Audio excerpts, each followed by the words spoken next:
포럼에 참석해 주신 여러분 안녕하십니까? 저는 오늘 사망사고 예방 포스트 코로나 대응 전문가 포럼 사회를 맡은 연구원 산업안전연구실 김원석 차장입니다. 포럼에 앞서서 한 가지 안내사항이 있습니다. 코로나의 엄중한 상황 속에서 개최되는 만큼 실내에서는 마스크를 꼭 착용하여 주시기 바랍니다. 이번 포럼은 포스트 코로나의 핵심 변화 트렌드인 비대면 소비와 무인화가 산업 안전에 미칠 변화를 예측하고 대비하기 위한 연구 방향을 모색하는 자리로 4월 6일 오늘 그리고 4월 29일 총 2회에 걸쳐 개최될 예정입니다.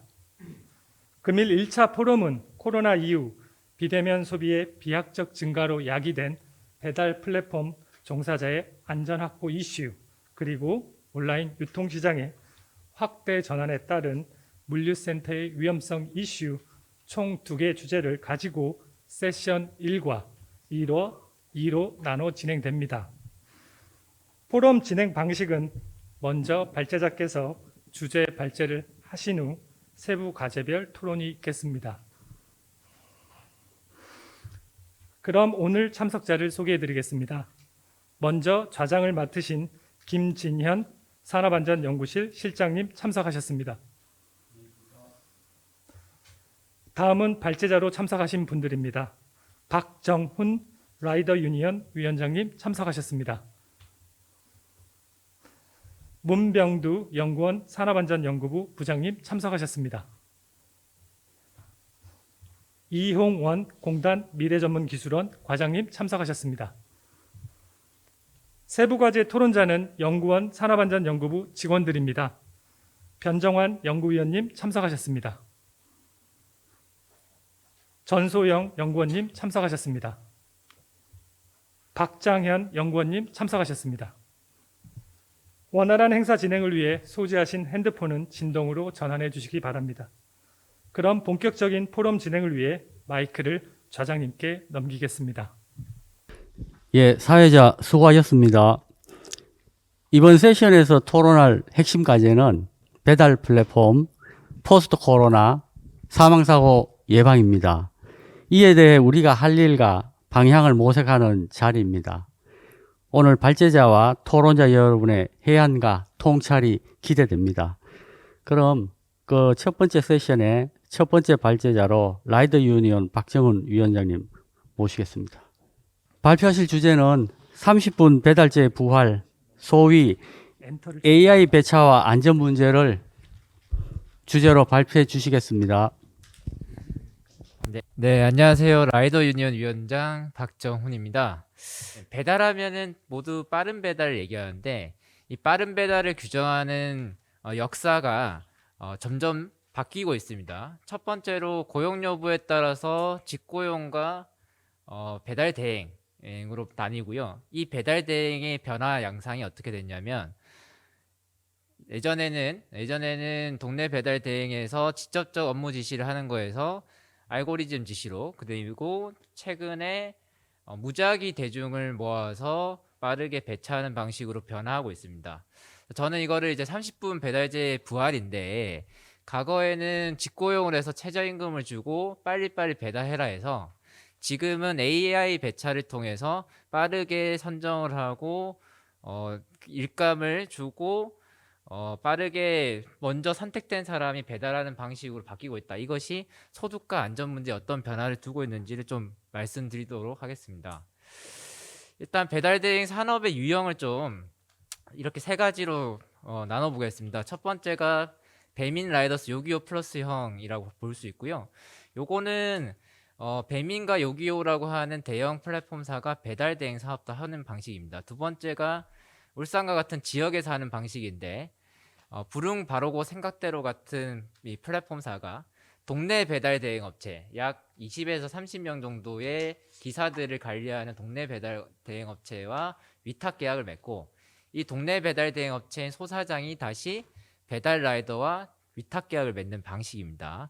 이거를 저희가 프랜차이즈형이라고 부릅니다. 그리고 세 번째가 최근에 유행이 되고 있는 배민 커넥트, 부릉 프렌즈, 쿠팡이츠형이라고, 이게 해외에서 이야기하는 플랫폼에 가장 가까운 형태입니다. 주문 배달과 배달이 동시에 이루어지는 형태인데 이거는 누구나 할 수 있는 방식입니다. 그런데 여기서 그 맹점이 뭐냐면 원래 그 배달 대행이 오면서 누구나 자유롭게 일하는 거라고 이야기를 했습니다. 그런데 3번 형태, 배민 커넥트 형태라고 하는 것이 최근에 등장을 했거든요. 그러면 이전에 있었던 배달 대행과 3번 형태가 다른 이유는 왜일까?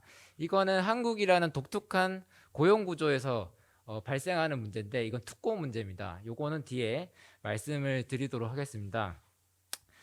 제가 참석자분들이 다들 전문가라고 생각을 하기 때문에 앞에 그런 배경이나 자세한 내용 설명은 뛰어넘고 가겠습니다.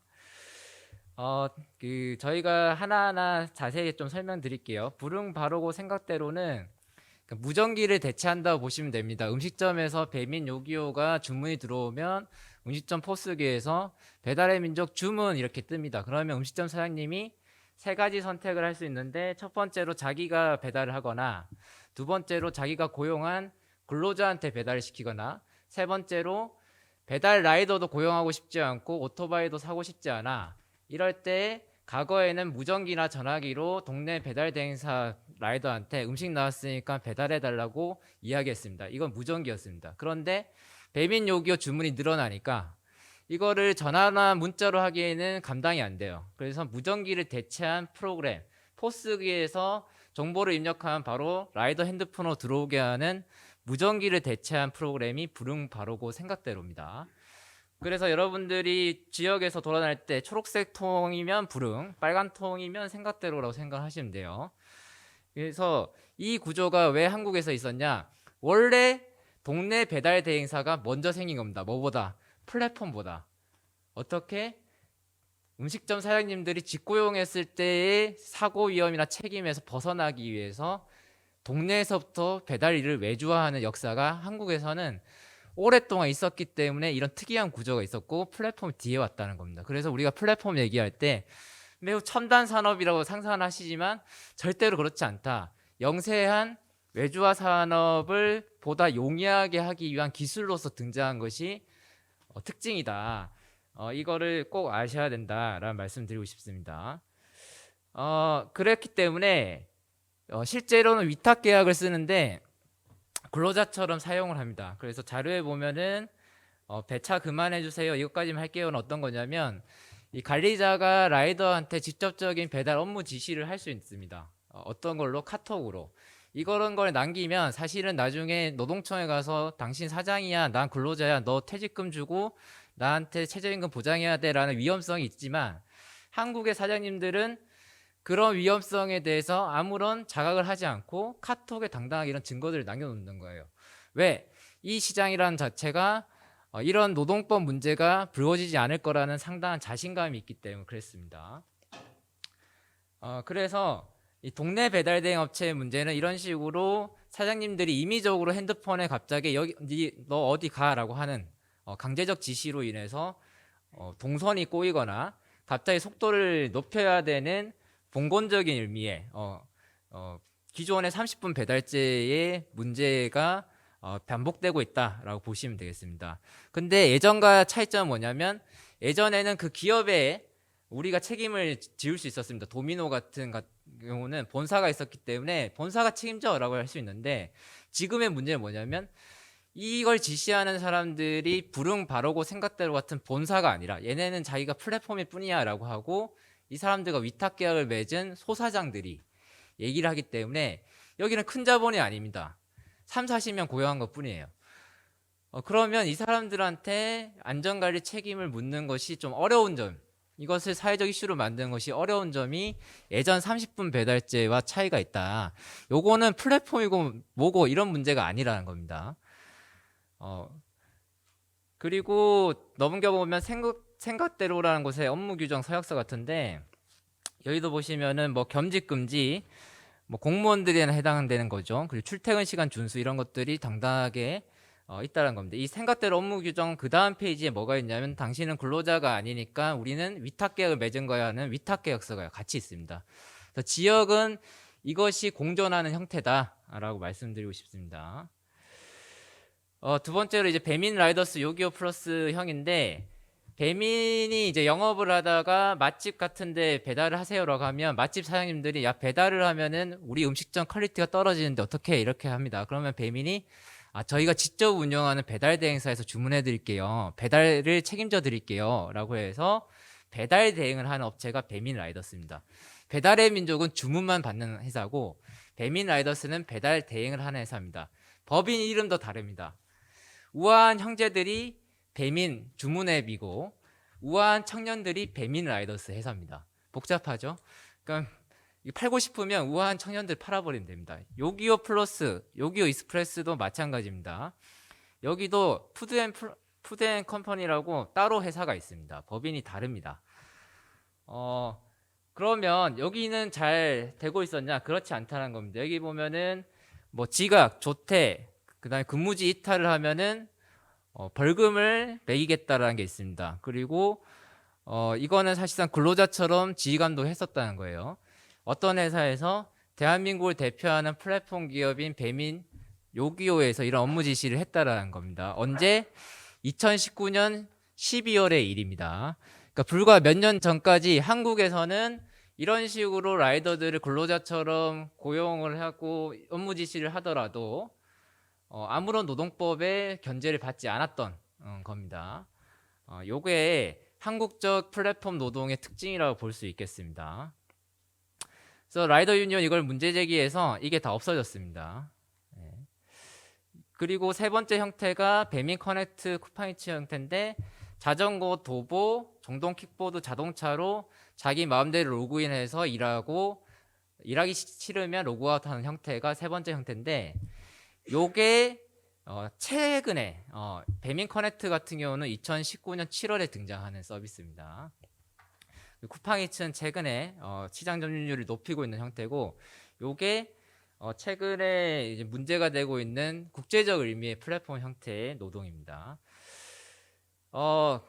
그래서 지금 서울 수도권의 얘기들을 좀 해야 되는데 어쨌든 근로자성 문제가 되니까 직접적 업무 지시가 아니라 이제 알고리즘으로 라이더들을 이제 업무 지시를 해야 되는 현상이 벌어지는 겁니다. 그러면 야 자유롭게 일해.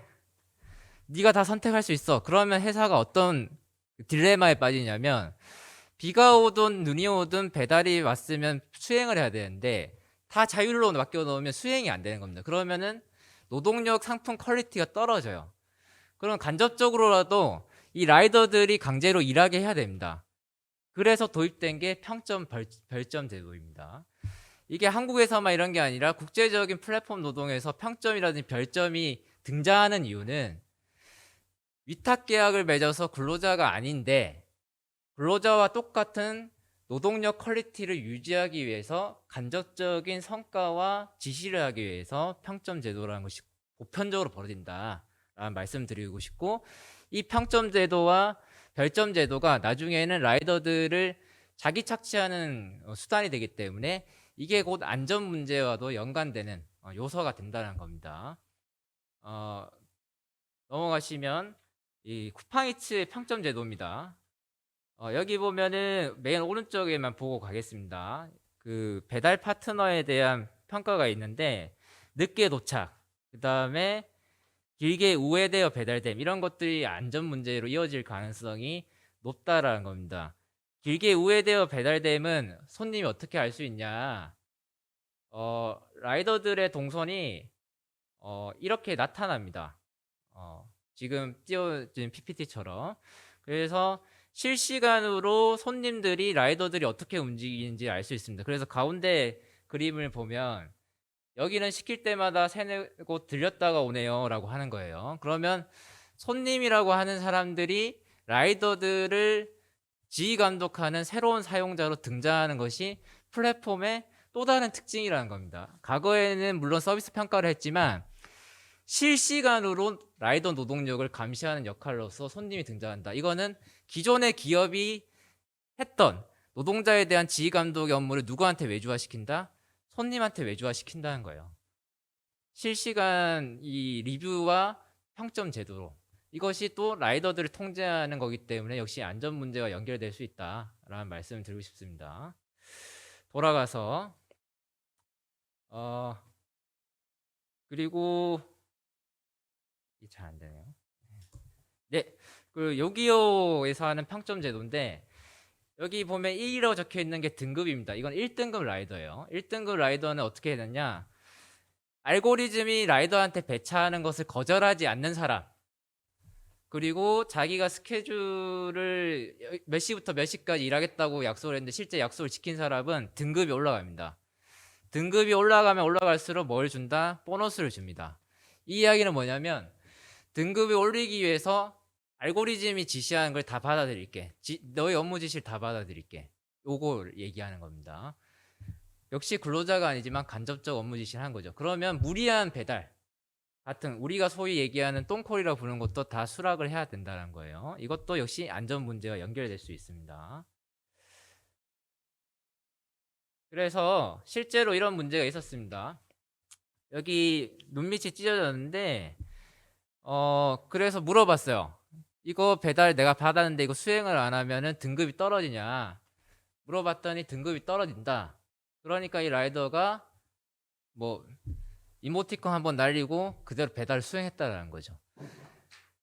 왜? 자기 등급이 떨어지면 자기가 불이익을 받으니까.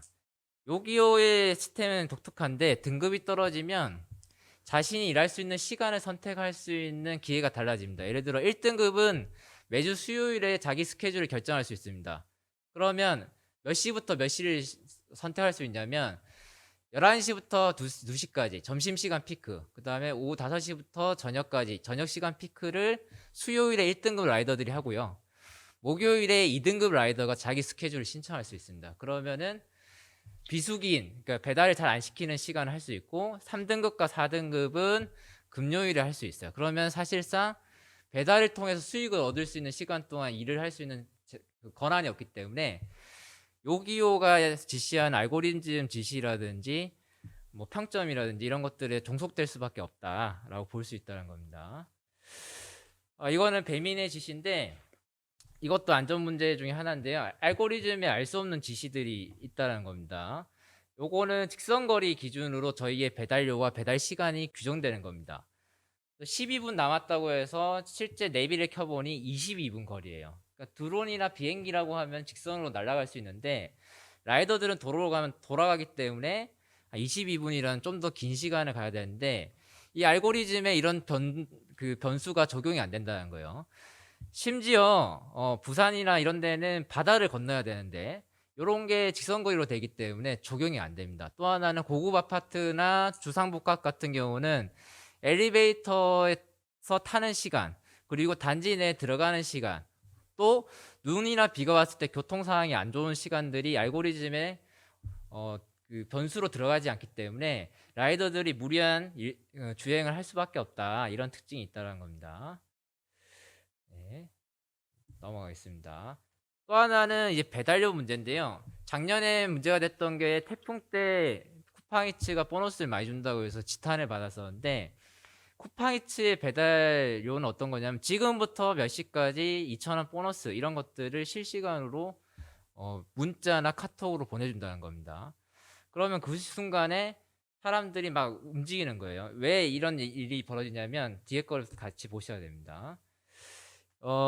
이게 실시간으로 바뀌는데 이 쿠팡이츠는 지역별 주문 현황이 보이는데 1분마다 바뀌는 시스템입니다. 뭐가 배달료가. 그래서 4시 42분에 마포구에 3,500원 제 사례입니다. 이거. 그래 배달해야지 문을 열었더니 43분에 마포에서 100원이 떨어집니다. 그래서 엘리베이터 타고 내려가서 오토바이 시동을 걸었더니 44분에 또 100원이 떨어져요. 그러면은 1분마다 내 배달료가 떨어지기 때문에 라이더들은 마음이 급할 수밖에 없는 상황이 벌어지는 겁니다. 요거는 시간 통제인데 심지어는 음식점 같은 경우도 쿠팡 같은 경우는 조리 시간 같은 경우를 자영업자도 통제하고 있다라는 말씀드리고 싶고요. 요즘 최근 변하고 있는 게 번쩍 배달 같은 건데 쿠팡이 1배차 시스템을 하기 때문에 라이더도 번쩍 배달 시스템으로 들어오고 있어 속도 경쟁을 하고 있는 상태입니다. 이 속도 경쟁에 대해서 좀 말씀드릴게요. 이 속도 경쟁이 한 1배차가 되면 라이더들이 과거에는 묶음 배송을 했습니다. 여러 개를 묶어서 가는 방식으로 했는데 번쩍 배달은 예전처럼 여러 개를 묶어서 빨리 배달하라 이게 아니고요. 예전에는 한 1000명 정도 모아놔서 라이더한테 배달을 시켰다고 하면 3, 4개씩, 지금은 한 10,000명 정도 모아놓고 이 10,000명한테 골고루 배달 콜을 뿌리는 방식이라는 겁니다. 이렇게 되면 어떤 성과가 발생하냐면 개인이 가져가는 소득이 줄어들게 됩니다. 그러면 단건 배달이라고 하더라도 속도를 높여서 배달을 할 수밖에 없고 그에 비해서 소득은 줄어드는 효과가 발생한다는 겁니다.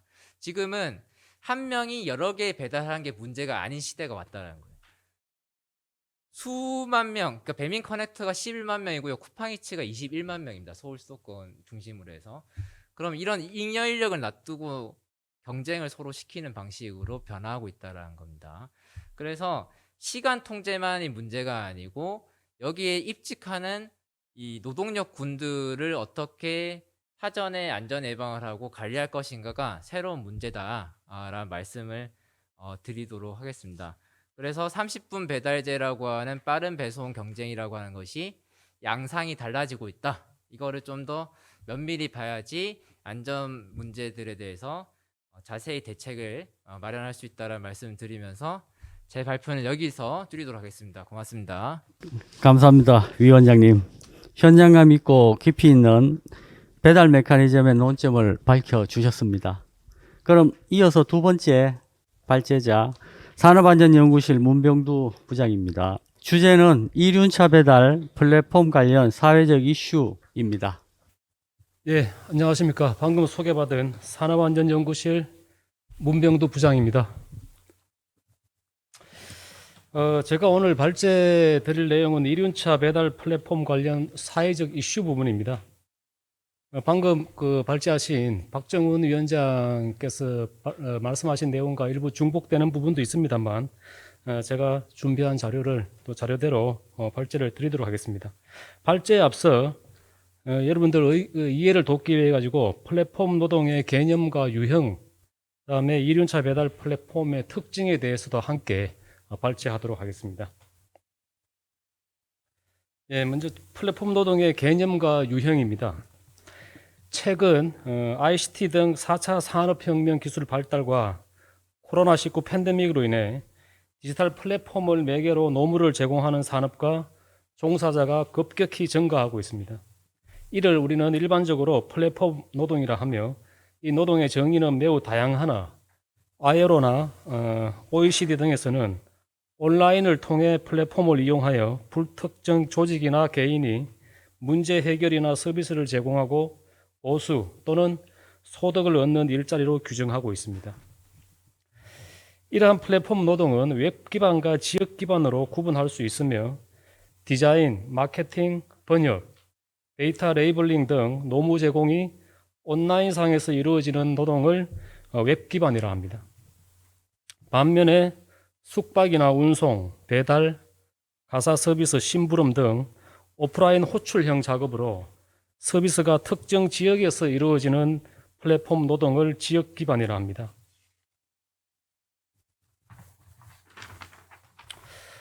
또한 플랫폼 노동은 국가별로 다양한 용어들이 혼용되어 사용되고 있는 실정입니다. 긱 노동이라 하기도 하고 온디맨드 노동, 크라우드 워크, 디지털 노동 등으로 사용되기도 합니다. ILO 등에서는 플랫폼 노동을 일터로부터의 유해 환경이나 일생활 균형 등에 있어 자유롭고 비공식 경제의 일이 공식 부분으로 전환, 노동시장 진입 장벽을 낮추고 노동 참여를 촉진하는 긍정성과 비표준적 계약 및 산업안전보건관리 허점, 사회보험 미적용, 고용조건이나 종사자 안전에 아무런 제도적 적용을 받지 못하는 부정성을 함께 지적하고 있습니다. 때문에 기존 법률 재개정이나 사회협약 또는 분쟁 해결 기구, 공정거래 및 표준계약, 사회보험, 안전과 건강, 교육훈련 등의 정책 필요성을 제기하고 있습니다. 다음으로 이륜차 플랫폼의 배달 플랫폼의 특징입니다. 2010년 이후 음식점 소속 배달원이 직접 배달하는 방식에서 주문 중개 및 배달 대행 플랫폼이 등장하면서 플랫폼을 이용한 주문 및 배달 방식으로 급격히 변화하고 있습니다. 이는 기존 구조에서 배달 부분이 빠르게 아웃소싱되어 배달 종사자 역시 플랫폼 경제로 빠르게 이동되고 있음을 의미합니다. 오른쪽 그림에서와 같이 고객이 배달의 민족, 요기요, 배달통, 쿠팡이츠 등으로 대표되는 주문 중개 앱사를 통하여 음식을 주문하게 되면 음식점에서는 가맹 계약을 하고 있는 배달 대행 앱사를 호출하게 되고 배달 대행 앱사와 위탁 계약을 체결하고 있는 배달 대행 업체의 라이드가 음식을 픽업하고 배달하는 방식이 현재의 플랫폼 배달 방식의 대표적인 유행이라 할 수 있겠습니다. 보시다시피 배달 대행에 있어 이해관계자는 고객, 주문 중개 앱사, 음식점, 배달 대행 앱사, 배달 대행 업체, 라이드 등으로 아주 매우 복잡한 구조로 이루어져 있습니다.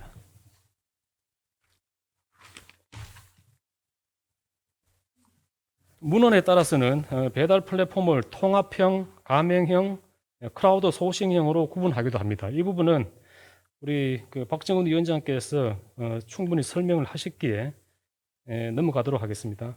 아마 이제 클라우드 소싱형 같은 경우에는 전문 라이더들이 배달을 하는 형태가 아니고요.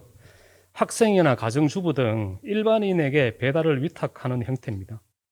운송 수단 또한 이륜차가 아니라 전동 킥보드라든지 자전거, 도보 등 다양한 형태로 배달이 이루어지고 있습니다.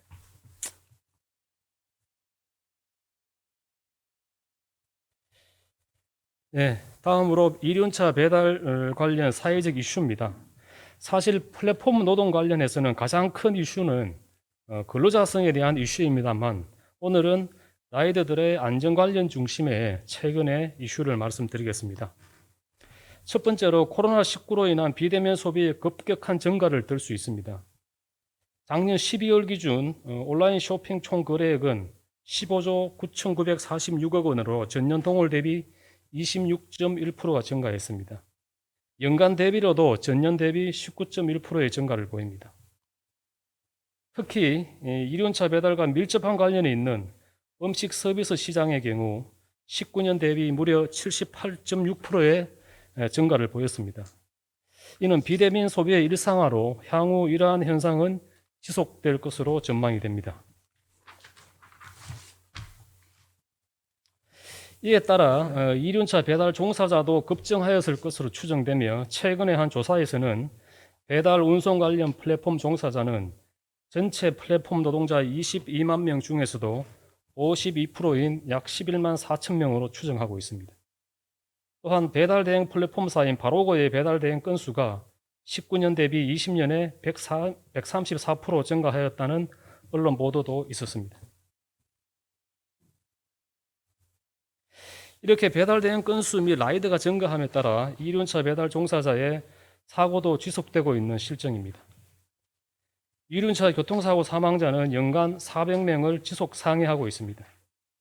경찰청에서는 작년 10월 기준 사망자가 446명으로 전년 동기 대비 9.6% 증가한 것으로 발표하였으며 경찰청 내부 자료로는 작년 한 해 동안 사망자가 약 500명 이상인 것으로 알려지고 있습니다. 물론 이 통계는 국내 이륜차 사망자 전체 통계이긴 하나 사고가 지속 증가하고 있는 것은 이륜차 배달 라이드의 사고 증가가 주요 원인이라 생각이 됩니다. 다음은 이륜차 배달 종사자가 주로 가입되어 있는 픽 서비스업의 산업재해 현황입니다. 작년 기준으로 사망자 142.9%, 부상자 61.9%가 증가하였으며 보시는 바와 같이 언론에서도 연일 지속 보도되고 있는 실정입니다. 그럼에도 불구하고 산재 통계에서 사망자가 17명인 것은 특수 형태 근로 종사자인 라이드의 산재보험 가입률이 낮은 원인으로 판단됩니다. 산재보험과 관련된 내용은 뒷부분에 다시 설명을 드리겠습니다. 한편 이러한 사고를 유발하는 직접 요인으로는 난폭운전, 과속, 교통법규 미준수, 눈비 등 기상상황, 운전 미숙 등을 들 수 있겠으나 소비자의 편의를 명분 삼아 라이더의 안전을 고려하지 않는 배달 시간 제한, 번쩍 배송 등 플랫폼사의 정책을 원인으로 지적하고 있기도 합니다. 각종 연구자료나 언론, 노동계 및 현장 라이더들은 플랫폼사의 불합리한 배달 알고리즘과 평점 제도 등 각종 프로모션 및 산업안전보건법의 배달 종사자 안전 조치에 대한 실효성의 문제를 제기하기도 합니다. 먼저 배달 관제 시스템의 문제입니다. 관제 모드에는 플랫폼사별로 다소 차이가 있긴 하나 일반 배차와 AI 배차가 있습니다. 그러나 최근에는 알고리즘에 의한 AI 배차가 점점 증가되는 추세입니다. 이러한 AI 알고리즘의 경우 배달 목적지를 직선거리로 설정하거나 교통 상황이나 신호, 출퇴근 등 차가 막히는 시간을 고려하지 않는 불합리성으로 인해 라이드의 신호 위반이나 과속을 유발하기도 하며 배달 수락을 여러 번 거절할 시에는 배차 시간 간격을 늘린다거나 일주일 계정 정지나 영구 정지 등 페널티를 부여함으로써 무조건 거절할 수도 없는 실정이라 합니다.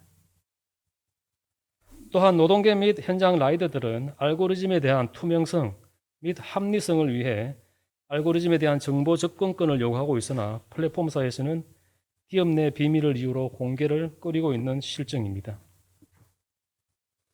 그러나 한편 최근 민주노총 서비스연맹과 배민라이더스는 단체 협상을 통해 AI 모드를 우선 배차하지 않기로 했지만 알고리즘에 의한 배달 시간 책정의 불합리성과 사고 발생 위험 측면에서의 논란은 향후에도 계속될 것으로 예상이 됩니다.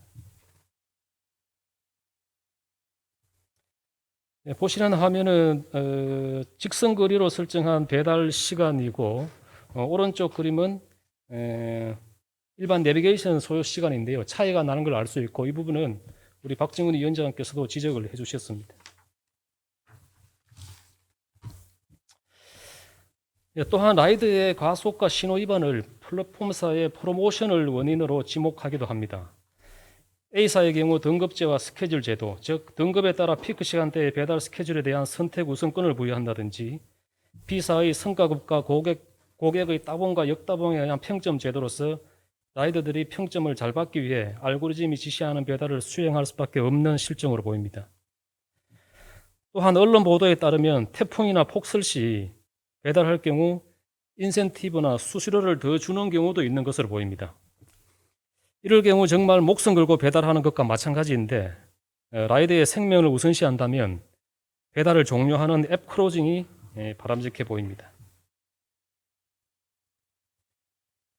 이러한 AI 알고리즘과 등급제의 문제는 중국에서도 최근 이슈가 되고 있습니다.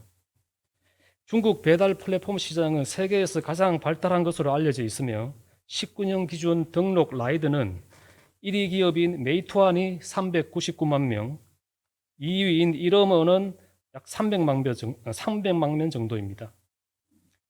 메이투안의 인공지능 알고리즘에 의한 배달 배송 간격은 16년에 1시간이었는데 불과 3년이 지난 19년에는 28분으로 절반 이상 단축되었습니다. 또한 보통 라이더로부터 시내 라이더까지 7개의 등급으로 라이더 등급을 분류하여 각 등급에 따라 건당 수수료를 달리함으로써 라이더 스스로를 착취하고 있다고 분석하고 있습니다.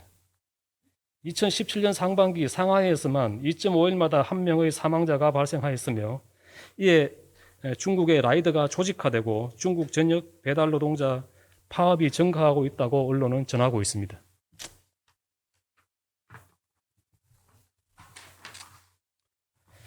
다음은 배달 종사자 안전 조치에 대한 실효성 문제입니다. 산업안전보건법 제77조에서는 라이더가 최초 노무 제공 시 2시간 이상의 안전 및 보건에 관한 교육을 실시토록 하고 있으며 산안법 제78조에 따른 안전보건 기준에 관한 규칙 제673조에서는 이륜 자동차 운행 매너 및 승차용 안전모의 보유 여부 확인, 도로교통법에 따른 운전자의 준수사항, 산재 예방사항 등의 정기적 고지, 특히 산재를 유발할 수 있는 정도의 배달 소요 시간의 제한을 금지토록 규정하고 있으나 배달 소요 시간 제한 금지에 대한 구체적 기준의 부재, 그다음에 법령 책임 주체에 대한 법 이행 여부 점검이 부족하다고 각종 토론회에서 지적하고 지적하고 있는 바입니다. 그럼 법령 내용으로서 넘어가도록 하겠습니다. 다음 이슈로는 산재보험 제도 개선 및 보험료 지원에 관한 내용입니다. 라이더의 산재보험은 노동자성에 대한 문제와 직결됩니다. 즉, 근로자성이 인정되면 산재보험은 사업주 부담에 의해 당연 가입되지만 현재 라이더는 산업재해보상보험법 제125조 특수형태 근로종사자에 대한 특례 및 고용부 고시에 의해 퀵서비스 기사의 전속성 기준을 적용받고 있습니다. 즉 주로 하나의 사업자로부터 배달 업무를 의뢰받고 의뢰받은 배달 업무가 월 97시간 이상이거나 116만 4천 원의 소득 기준을 충족해야만 특구로서 산재 가입이 가능합니다. 이때 산재보험료는 사업자와 라이더가 50%씩 부담하게 되며 금년 기준 월 13,810원입니다. 이마저도 라이더가 희망할 경우에는 적용제외 신청이 가능하기에 산재보험 가입률이 낮은 원인이기도 합니다. 최근 배달 라이더의 산재보험 가입률 실태조사에서는 약 40%의 라이더만 산재보험에 가입하고 있다고 보고되고 있으며 이는 산재보험 가입의 임의성, 사업자의 강요 및 해유, 보험료 부담 등에 기인한 걸로 분석되고 있습니다. 이에 노동계에서는 산재보험 적용제외 및 전속성 기준의 폐지, 제도의 적극적 안내, 보험료 지원 등을 요구하고 있는 상황입니다. 다행히 최근 산재보험 적용 제외 신청 사유를 제한하는 산업재해보상보험법이 3월 23일 입법 예고되었으며 주요 내용은 아래와 같습니다. 전속성 기준 폐지 또한 금년 내 구체적 방안이 나올 것으로 예상되며 경기도에서는 3월 18일 라이더의 산재보험료의 90%를 최대 1년간 지원하는 협약을 체결하였습니다. 상기와 같은 정책 지원으로 인해 향후 배달 라이더의 산재 가입은 현재보다 더 증가할 것으로 예상이 됩니다. 다음 이슈로는 플랫폼 종사자 보호를 위한 입법 및 정책 논의가 활발하다는 것이며 주요 내용은 아래와 같습니다. 먼저 금년 1월 26일 제정이 되고 7월 27일 시행을 앞두고 있는 생활물류 서비스 발전법입니다. 동법에서는 이륜차 배달을 수화물 배송 대행 서비스 사업으로 규정하고 인증제도의 도입, 인증사업자에게 부가세 감면 등 일정 혜택을 부여하고 있습니다. 하지만 이러한 인증제도는 재량 규정으로서 노동계에서는 인증제의 요건이 서비스 사업자에게 의무가 되어야 한다고 주장하고 있습니다. 다음으로 금년 3월 18일 장철민 의원이 대표 발의한 플랫폼 종사자 보험 및 지원 등에 관한 법률안입니다. 주요 내용은 서명계약서 체결, 계약의 변경 및 해지 시 사전 통보, 안전과 건강 등입니다만 노동계에서는 근로기준법 등 기존 노동법 체계에 포함하여 라이더를 보호할 것을 주장하고 있습니다. 또한 배달 노동자를 포함하는 필수 노동자 보호를 위한 입법이 국회 환노위 주도로 진행되고 있으며 그간 경사노위 배달업종 분과위원회, 4차 산업혁명위원회 배달종사자 안전망 TF, 대통령 직속 일자리위원회에서 플랫폼 노동 및 배달종사자 보호를 위한 논의가 진행되었습니다. 또한 작년 12월에는 관계부처 합동으로 이륜차 음식배달종사자 보호 가이드라인을 발표하였으며 작년 9월 지자체로는 처음으로 경기도가 플랫폼 노동자 지원 조례를 제정한 바 있습니다. 기타 각종 사회적 협약 및 합의가 있었으며 대표적으로는 작년 10월 민주노총 서비스연맹 배민 라이더스 지회와 배달의 민족이 단체 협약을 체결하는 등 플랫폼 종사자를 보호하기 위한 사회적 노력이 활발한 건 사실입니다만 아직 풀어야 할 과제가 많은 것도 현실입니다.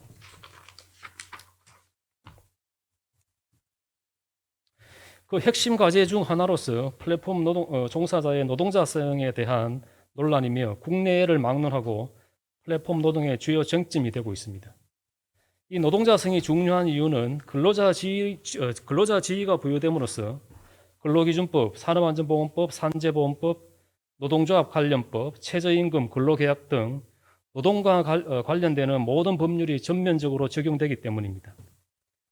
이 노동계 및 라이더들은 출근과 퇴근, 업무 배당, 강제 배차 등이 플랫폼사의 알고리즘을 기반으로 관제되고 GPS를 통한 실시간 위치 파악 및 이동 동선의 통제, 단톡방을 통해 업무에 대한 구체적인 지휘, 감독, 통제 등을 이유로 근로자성 인정을 요구하고 있으나 플랫폼사에서는 프로그램만 제공할 뿐 실질적 사용자 위치가 아니라며 논의에 소극적인 상황입니다. 향후 이 문제 또한 지속적인 사회적 논란이 예상됩니다. 예, 여기까지 이륜차 배달 플랫폼에 대해 안전 분야 중심으로 사회적 이슈를 살펴보았습니다.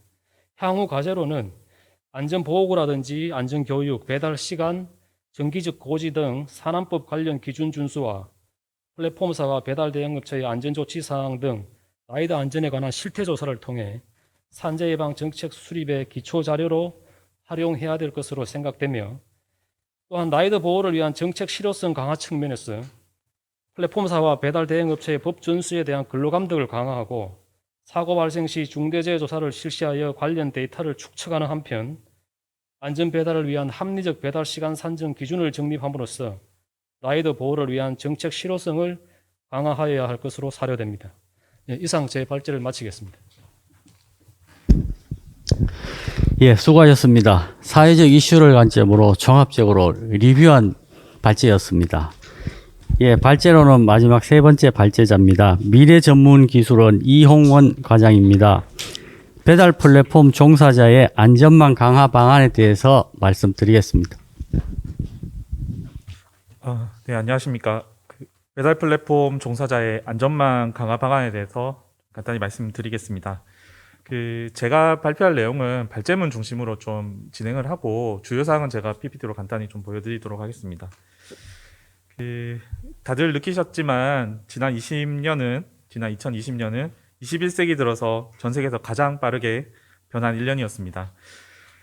삶의 모든 방식이 바뀐 과정에서 사실 가장 많은 변화를 체감한 것들은 이제 이륜차 배달 종사자하고 택배 기사님들이었습니다.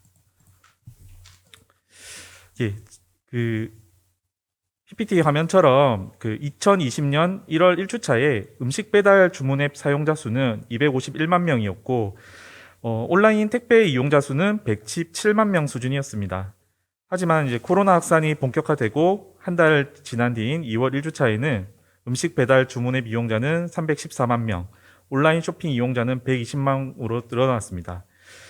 이렇듯 이제 한 달 사이에 음식 배달이 무려 20%나 증가한 것입니다. 음식 배달이 증가하면서 불똥이 가장 먼저 떨어진 곳은 다름 아닌 플랫폼 업체였습니다. 단기적으로 소폭 증가하는 물량들은 서둘러 처리하면서 소화해낼 수 있었지만 수직으로 급증하는 물량을 처리하기에는 기존 인원으로도 턱없이 부족했습니다. 하지만 우리나라의 경우에는 IT 인프라가 잘 구축되어 있기 때문에 플랫폼 노동자라는 이름으로 클라우드 소싱 방식으로 새롭게 노동자로 편입되기 시작했습니다. 사실상 앱만 설치하면 누구나 일을 할 수 있는 새로운 환경이 설치된 것이 실제적으로는 서울 중심으로 이런 것들이 있었지만 작년 2020년은 이런 클라우드 소싱 방식이 전국적으로 확대된 원년이기도 했습니다. 이런 점들은 참 아이러니한 점들입니다. 그동안에 배달기사 직고용으로 새로운 역사를 쓰던 일부 이제 대형 플랫폼사들도 이런 호황기를 맞이해서 경쟁적으로 일반인들을 사용하는 배달 시장에 본격적으로 뛰어들기 시작했습니다. 사실상 예전부터도 사실 배달 종사자들은 존재했었습니다. 플랫폼이 이슈된 이전에도 종사를 했었는데 서비스업 전체적으로도 배달 종사자들이 가장 많은 사고 사망자를 가지고 있었습니다.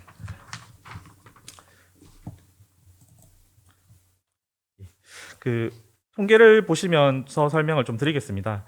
경찰청 이륜차 통계 같은 경우에는 약 15,000명에서 18,000명 수준으로 산재가 발생하고 있습니다.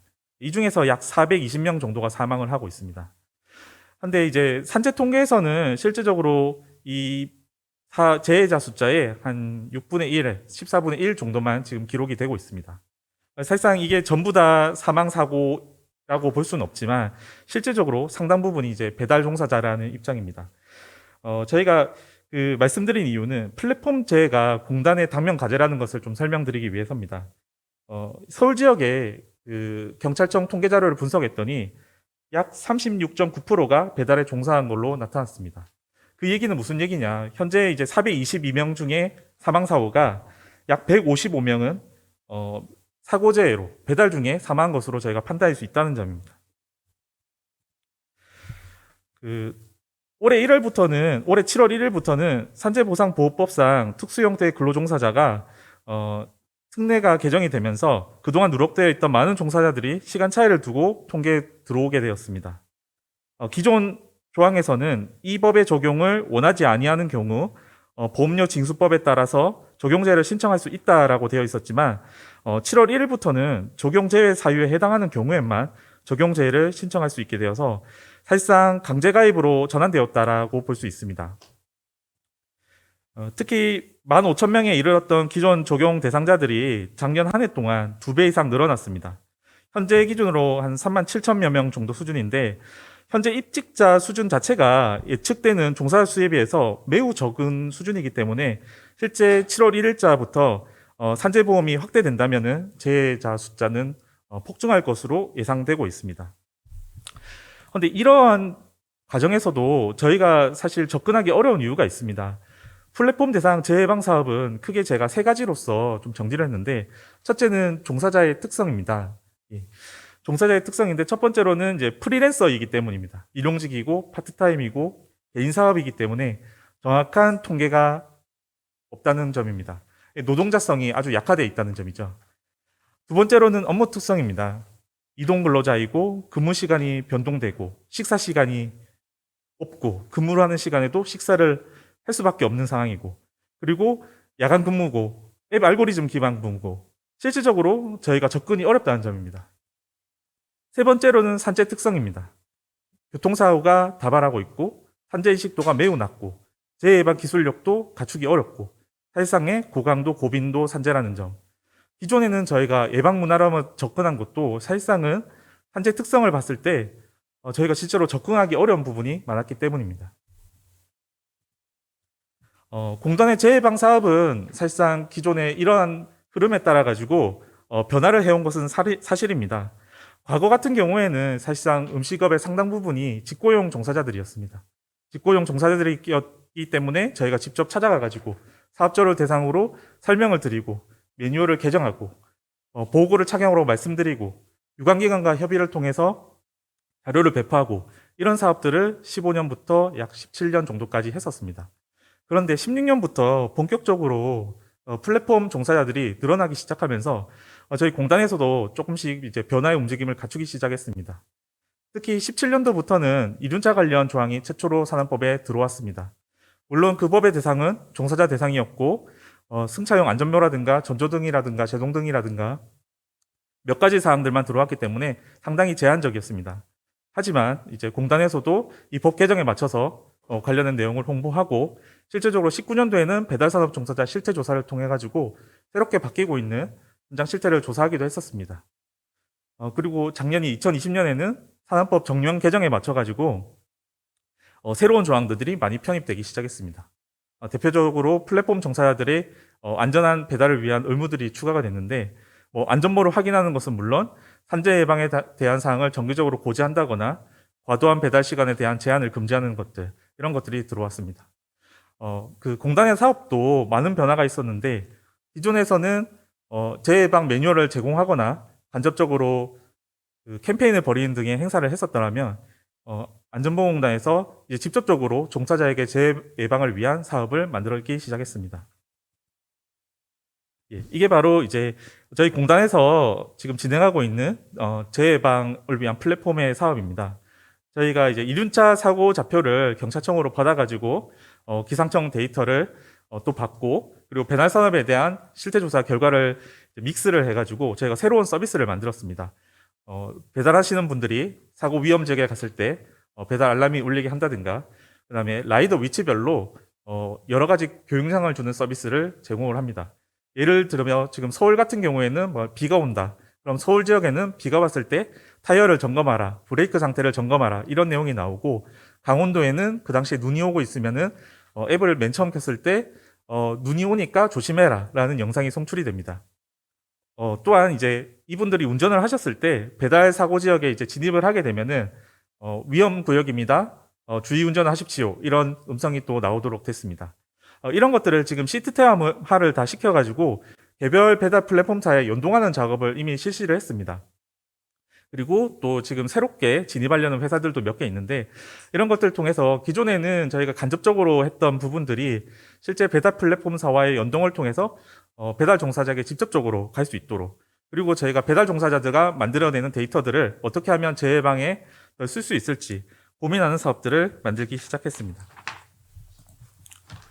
네. 본 화면이 이제 배달 하시는 분들이 어떻게 서비스를 받는지 간단한 개요 화면입니다.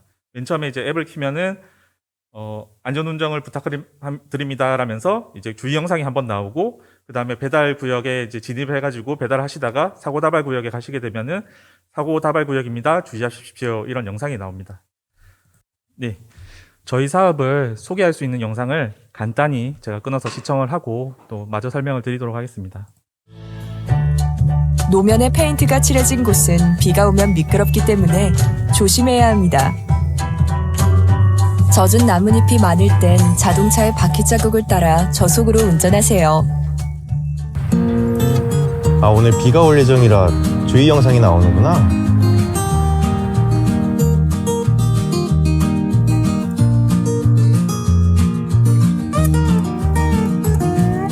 네, 이렇게 영상이 나오고 배달이 시작합니다. 안전은 권리입니다. 당신의 안전한 하루를 위해 배달 사업자와 안전보건공단이 함께합니다.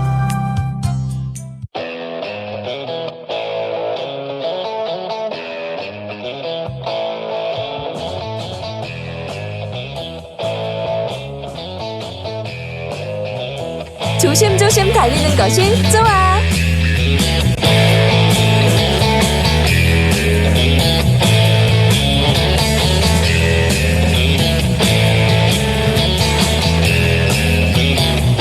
사고 다발 구역입니다.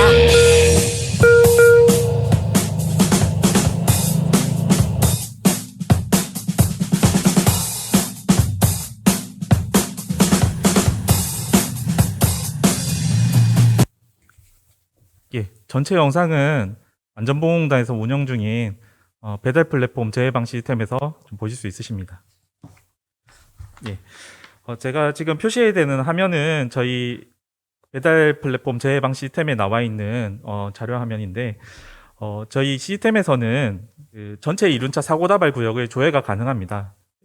저희가 만약에 지금 있는 지역인 울산인 지역만 먼저 표시를 했는데요. 울산 지역의 주요 거점들을 분석해서 사고가 다발하는 지역과 그 다음에 배달 종사자가 많이 다니는 지역들을 분석해서 저희가 사고 다발 구역을 설정했습니다. 그리고 이 두 번째 화면은 이륜차 사고 다발 구역에 어떤 추가되는 화면인데요. 저희가 갑자기 사고가 다발하는 구역이 새로 생기게 된다면 저희가 관리자가 직접 사고 다발 구역을 추가할 수 있습니다. 다음으로 저희 시스템에서 알고리즘 기반으로 타겟별 스팟 영상 메시지를 송출하는 기능을 좀 설명을 드리겠습니다. 이거는 이제 날씨별로 저희가 이제 적용을 할 수 있습니다. 눈이 오거나 비가 오거나 강풍이 불거나 이럴 때 맞춰서 15초 영상을 송출할 수가 있고, 그 다음에는 이제 1일, 11일, 21일, 31일 주기적으로 관련 벽구를 좀 송출하는 법에 관련된 사항을 좀 적용을 하고 있습니다. 그 밖에 사고가 많이 나는 금요일에는 사고 사례를 송출한다든가, 그 밖에 이제 월요일 날에 막 오랜만에 이제 쉬었다가 일하는 분들을 위한 영상이라든가 이런 알고리즘들을 실시간으로 추구하고 제어할 수 있도록 되어 있습니다. 네. 제가 그림을 두 개를 준비했는데 본 영상은 실제로 저희가 사용했던 영상입니다. 첫 번째 이제 영상은 배달량이 급증했을 때 저희가 갑자기 급증하는 달에 이 긴급 메시지를 띄워가지고 배달 종사자들이 실제로 좀 배달을 할 때 조심할 수 있도록 메시지를 띄웠고, 두 번째로는 최근에 이제 이륜차 집중 단속 기간이 시행되면서 저희가 이륜차 법규를 집중 단속할 때 조금 더 안전하게 운행해 달라라고 메시지를 전송했습니다. 이런 것들이 기능이 이제 단순하게 저희가 메시지를 전달하는 거를 뛰어넘어서 저희가 필요한 곳에 적합하게 적세적소에 좀 보낸다는 그거에 좀 의미가 있습니다. 다음은 사업 효과 비교입니다. 저희가 전통적인 방식에서는 기존에는 이제 1년이라는 사업 기간 동안 저희가 수시로 계획을 세워가지고 사업을 수행하고 있습니다. 그때 이제 약 10만 건의 물량을 처리하기 위해서는 1000명이 한 100일 정도의 현장을 다녀야 되지만 현재 같은 경우에는 바로 즉시 메시지를 좀 보낼 수 있습니다. 그리고 비용적인 부분도 약 10만 개소를 가려면 약 20억 이상 소요가 되지만 저희 시스템을 이용하게 되면은 비용도 없습니다. 예, 최초 개발비만 드지만 이제 영구적으로 드는 비용은 없습니다. 그리고 이제 전통적인 접근의 경우에는 단기간 효과를 발휘할 수 있지만 저희 같은 시스템을 이용할 경우에는 매일 지속적으로 메시지를 전송하기 때문에 무제한으로 서비스를 좀 진행할 수 있고 마지막으로 이제 기술적인 부분입니다. 기존에 저희가 방문하는 부분은 기술자의 기술력에 의존을 하고 있습니다. 하지만 저희의 이제 새로운 접근은 정보 체계나 알고리즘의 정교성에 기인해 가지고 좀 더 적합한 정보를 주기 위해서 좀 노력을 하고 있습니다. 그다음으로 이제 단계별 데이터 기반 재해방 사업 추진 현황을 좀 말씀드리겠습니다.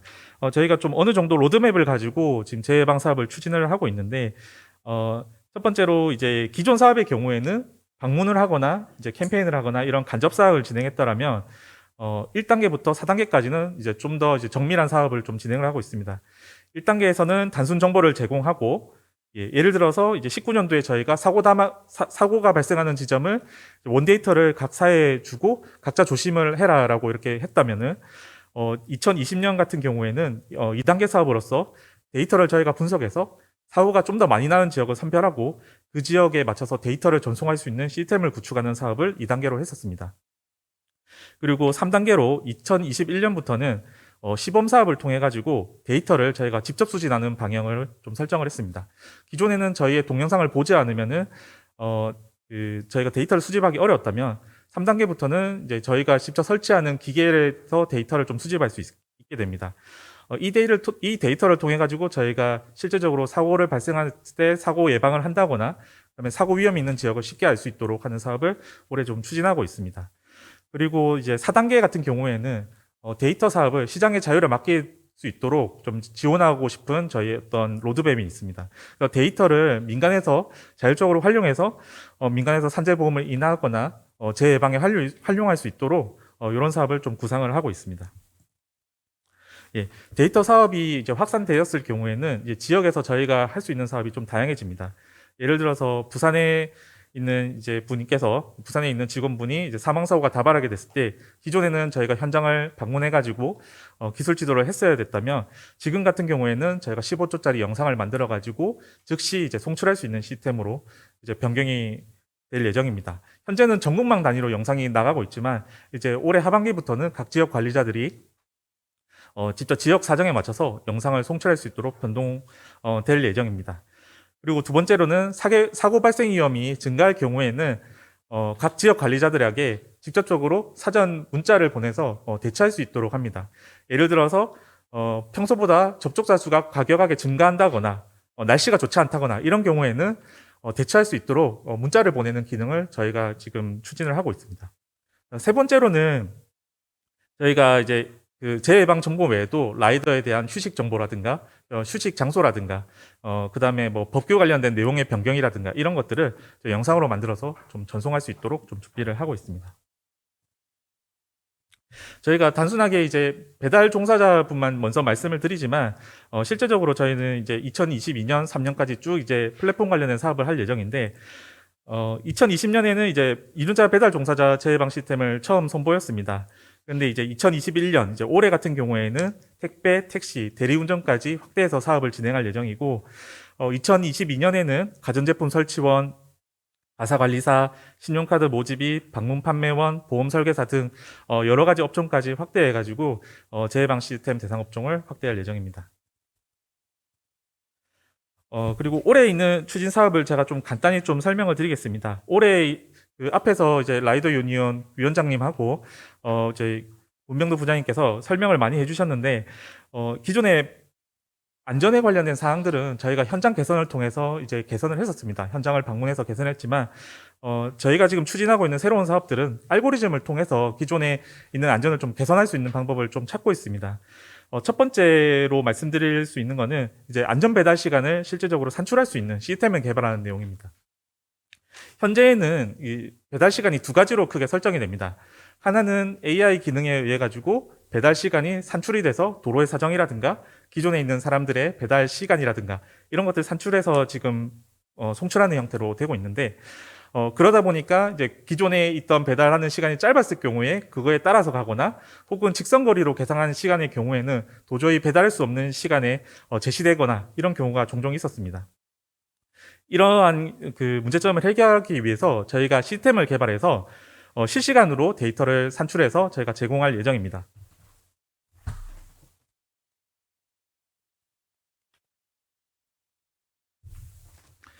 예, 저희가 제공하는 그 배달의 시간의 가이드는 그 교통공학적인 관점으로 계산해서 제공될 예정입니다.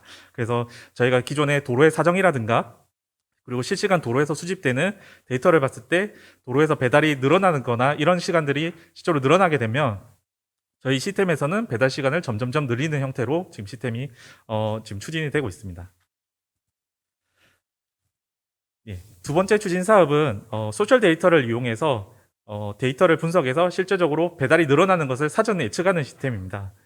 현재 같은 경우에는 재해방을 위해서 배달을 했을 때 사고가 났던 데이터를 통계 분석을 해서 과거의 데이터를 가지고 새롭게 재해 예방 사업을 추진한다면은 이 같은 경우에는 실시간으로 소셜 데이터를 이용해 가지고 재해 예방을 사전적으로 대응하는 시스템입니다.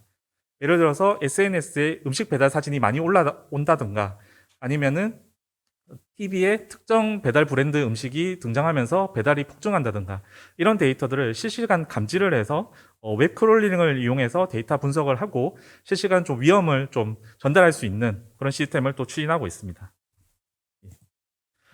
그리고 세 번째는 기계적 요인입니다. 지금까지 말씀드린 내용은 알고리즘을 통해 가지고 어떻게 하면은 기존에 있는 배달 종사자들에게 안전한 배달을 좀 추진할 수 있을까라는 부분이라면 기계적 요인 같은 경우에는 기계 자체의 개선입니다. 저희가 첫 번째로 지금 검토하고 있는 거는 그 이륜차에 바퀴를 잠기지 않도록 할 수 있는 ABS 모듈을 전체 배달 종사자에게 보급하는 방안입니다. ABS를 장착하게 된다면 비 오는 길이라든가 그다음에 급속하게 미끄러지는 곳에서 제동력을 높일 수 있기 때문에 배달 종사자들의 안전에 많은 도움이 될 것으로 예상하고 있습니다. 그리고 두 번째로는 운행 기록 장치입니다. 운행 기록 장치는 배달 종사자들에게 직접적으로 안전을 줄 수 없지만 운행 패턴을 분석해서 좀 더 이제 과속을 좀 줄일 수 있도록 유도를 한다든가 아니면은 우수하게 일하는 안전 배달을 하시는 분들에게 보험료를 인하해 준다거나 이런 방향으로 좀 행동을 간접적으로 유도할 수가 있습니다. 이런 부분을 저희가 지금 체크를 하고 있습니다. 예. 추가적으로 한 가지만 좀 더 말씀드리겠습니다. 이제 현재는 데이터 수집 등 여러 가지 사업을 좀 진행을 하고 있지만 현실적으로 재해방 수집에 앞서 가지고 저희가 좀 해결해야 되는 현재 과제들이 몇 가지가 있습니다. 예를 들어 가지고 제가 맨 처음 말씀드리고 싶은 거는 이제 재해 예방에 관련된 통계 부분입니다. 통계가 현재는 이제 산재 통계하고 이제 교통사고 통계하고 좀 분리가 되어 있기 때문에 이런 부분이 저희가 실제 배달 종사자들이 얼마나 사고가 많이 나고 있는지 알 수 있는 방법이 전혀 없습니다. 그리고 이제 두 번째로 말씀드리고 싶은 거는 플랫폼 사업자들의 좀 인식 전환입니다. 플랫폼 사업자들이 기존에는 전부 다 IT 업체로 등록이 되어 있기 때문에 실제 배달의 현장과는 좀 괴리가 되어 있습니다.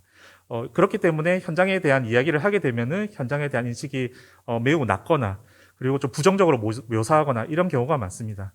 실제적으로 매출의 상당 부분은 라이더를 통해서 나오게 되지만 그에 대해서는 인식이 낮고 그렇기 때문에 아까 이제 유니온 위원장님께서 말씀하신 것처럼 라이더들을 어떤 게임의 캐릭터처럼 쓴다거나 그렇게 하는 것들도 사실 현장에 대한 인식 부분이 상당 부분 좀 결여돼 있다라는 점입니다.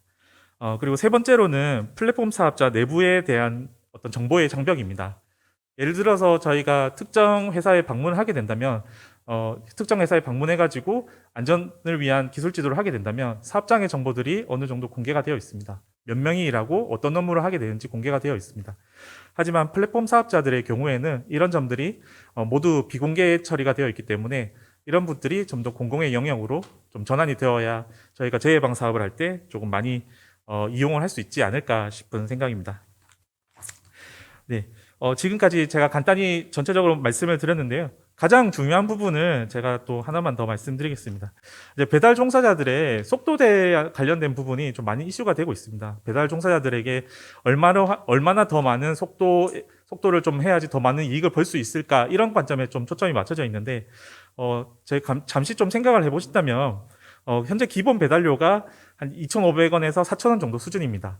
이 정도 임금으로는 월급을 생각했을 때, 그러니까 저희가 말씀드린 건 최저임금을 고민했을 때 최저임금보다 더 높은 소득을 올리기 위해서는 배달 불법 운행을 좀 조장할 수밖에 없는 그런 상황에 놓여 있습니다. 그래서 현재 배달 종사자의 그 배달 속도를 좀 20% 정도 낮추게 된다면 월 소득도 20% 정도 감소가 됩니다. 근데 이 비용 자체가 저희가 추산하기로는 한 80만 원 정도로 추산이 되는데 이런 부분들이 사회적 합의가 이제 되지 않는다면은 여러 가지 뭐 알고리즘을 개발을 한다거나 혹은 안전장비를 제공한다 하더라도 실질적으로는 배달을 해야 되는 상황에 놓인 많은 분들께서 배달을 할 때 과속을 할 수밖에 없다라는 그런 점들을 좀 먼저 말씀드리고 싶습니다. 저희가 그래서 그 연구에 대한 과제를 하나 좀 말씀드린다면 저희가 뭐 적정한 운임이 어느 정도인지 어느 정도를 받아야지 적정한지 그 안전 비용에 대한 어떤 내재화 부분 그리고 그 비용을 모았을 때 어떻게 활용할 것인지 이런 부분에 대해서 많은 논의가 필요합니다.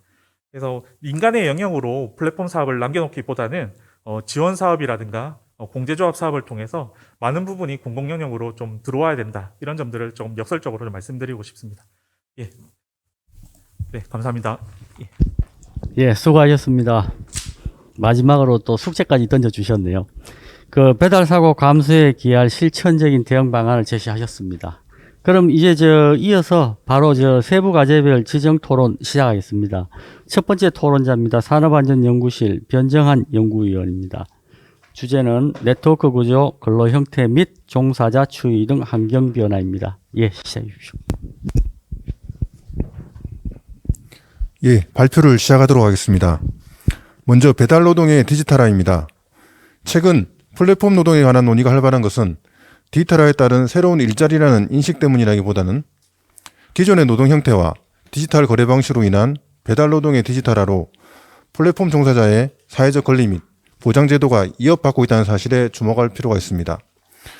플랫폼 기업에서는 노동을 단지 중개한다라고는 하지만 플랫폼 기업의 핵심 사업은 플랫폼 종사자의 배달 노동에 전적으로 의존하고 있으며 단지 플랫폼 기업은 디지털 기술을 활용하여 플랫폼 종사자의 노동 과정을 감시하면서 종사자를 통제하고 있습니다. 따라서 플랫폼 종사자의 노동은 매우 종속적이지만 플랫폼 기업에서는 노동 통제 방식의 디지털화로 고용관계가 독립적임을 내세우고 있습니다. 당연히 플랫폼 종사자는 종속적으로 일을 하고 있음에도 불구하고 그들의 노동권과 사회적 보장제도가 침해당할 소지는 많을 수밖에 없습니다. 이와 같은 문제의 원인은 노동을 중개하는 디지털 기술이 아니라 플랫폼 종사자의 노동을 규정하는 법과 제도적 지위가 디지털 기술과의 관계를 제대로 반영하지 못하기 때문이라고 생각합니다. 다음은 배달 플랫폼 노동 그 실태와 현황입니다. 배달 플랫폼이 생기기 이전에는 고객이 음식점에 전화로 주문하면 음식점에서 직접 고용할 라이더가 배달을 하거나 배달 대행업체를 통해 배달하였습니다. 이제는 배달 플랫폼의 등장으로 고객은 주문 중개업체를 통해서 음식을 주문하고 주문 중개업체는 고객으로부터 들어온 주문을 음식점에 요청합니다. 그리고 음식점에서는 배달 대행업체 소속 라이더를 통해 음식을 배달합니다. 이러한 배달 단계는 3단계에서 주문 중개업체와 배달 대행업체가 포함된 5단계로 변하고 있으며 배달 대행은 구조에 따라서 통합형과 가맹형으로 구분할 수 있습니다. 여기서 통합형은 주문과 배달 대행이 하나로 통합된 구조로 배달은 자회사인 배달 중개업체가 하고 배달 중개업체는 전속 라이더와 일반인을 활용하여 음식을 배달합니다. 가맹형은 고객이 전화로 음식점에 주문하는 방식과 주문 중개업체를 통해 주문하는 방식이 혼재된 형태로 전국망을 가진 배달 대행업체는 앱을 통하여 진행 사항만 지역 배달 대행업체에 전달하게 됩니다. 배달 플랫폼 종사자의 근로 형태는 플랫폼 구조에 따라서 근로계약 형태, 근로시간 및 제한 여부, 오토바이 사용 및 대여 여부, 묶음 배달 여부와 수수료 지급 형태 등에 따라서 구분할 수 있습니다. 통합형에서는 배달 중개업체가 음식점과 배달 수수료 계약을 맺고 라이더들과는 위탁 계약을 맺습니다. 여기서 라이더는 배달 건당 수수료를 받습니다. 가맹형에서는 지역 배달 대행업체에서 라이더를 관리하고 오토바이를 대여합니다. 여기서 가맹형 라이더는 지역 배달업체와 위탁 계약을 맺습니다. 크라우드 소싱형에서는 지역 배달 대행업체를 통하지 않고 일반인들에게 배달을 위탁하는 구조로 그 대상은 부수입을 원하는 회사원 또는 주부, 대학생 등 유연하게 일할 수 있는 사람입니다. 종사자 추이 등 환경 변화에 대해 말씀드리겠습니다. 음식 배달 산업의 범위와 규모를 정확하게 파악하고 있는 자료가 없는 관계로 선행연구 및 산재보험 가입 사업장 현황을 토대로 종사자 추이를 조사했습니다. 먼저 한국고용정보원의 플랫폼 경제종사자 규모 추정과 특성 분석 자료에서는 음식 배달과 킥 서비스 종사자를 남녀로 각각 구분하여 배달 플랫폼 종사자 수를 2020년 12월 취업자 수 기준으로 약 1.7% 2만 9천여 명으로 추정하고 있었습니다. 다만 이 수치에는 조사 시점의 미취업자와 일회성 아르바이트 이용자가 제어되었으므로 과거 1년간 플랫폼 경제 이용자의 최소치가 추가된다면 전체 취업자 대비 플랫폼 종사자 비율은 약 2%까지 증가될 수 있는 것으로 확인되었습니다. 또한 특수 형태의 근로 종사자 중 킥 서비스 기사 및 택배 기사의 산재보험 가입 사업장 현황에서는 사업장명, 관련 업종 및 직종 등의 구분을 통하여 배달 플랫폼 종사자 수를 입직자 수와 적용자 수를 고려하여 대략적으로 약 5만 8천여 명 정도로 추정할 수 있었습니다.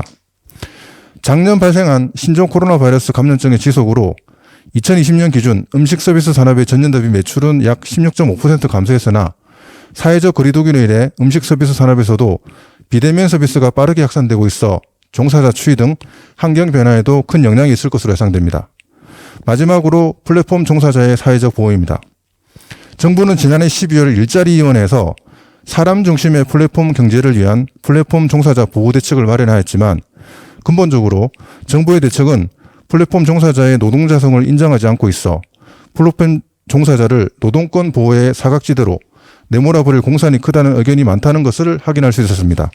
따라서 플랫폼 노동의 문제를 디지털 플랫폼을 통해 중개되는 노동의 문제가 아닌 모호한 고용관계 또는 노동의 불안정성이라는 문제로 인식하여 플랫폼 종사자의 권리보다는 일하는 사람의 안전한 권리 차원에서 접근할 필요가 있다고 생각합니다. 이상 발표를 마치도록 하겠습니다. 감사합니다. 예, 수고하셨습니다. 두 번째 토론자입니다. 산업안전연구실 전소영 연구원입니다. 주제는 배달 플랫폼 종사자의 산업재해 현황입니다.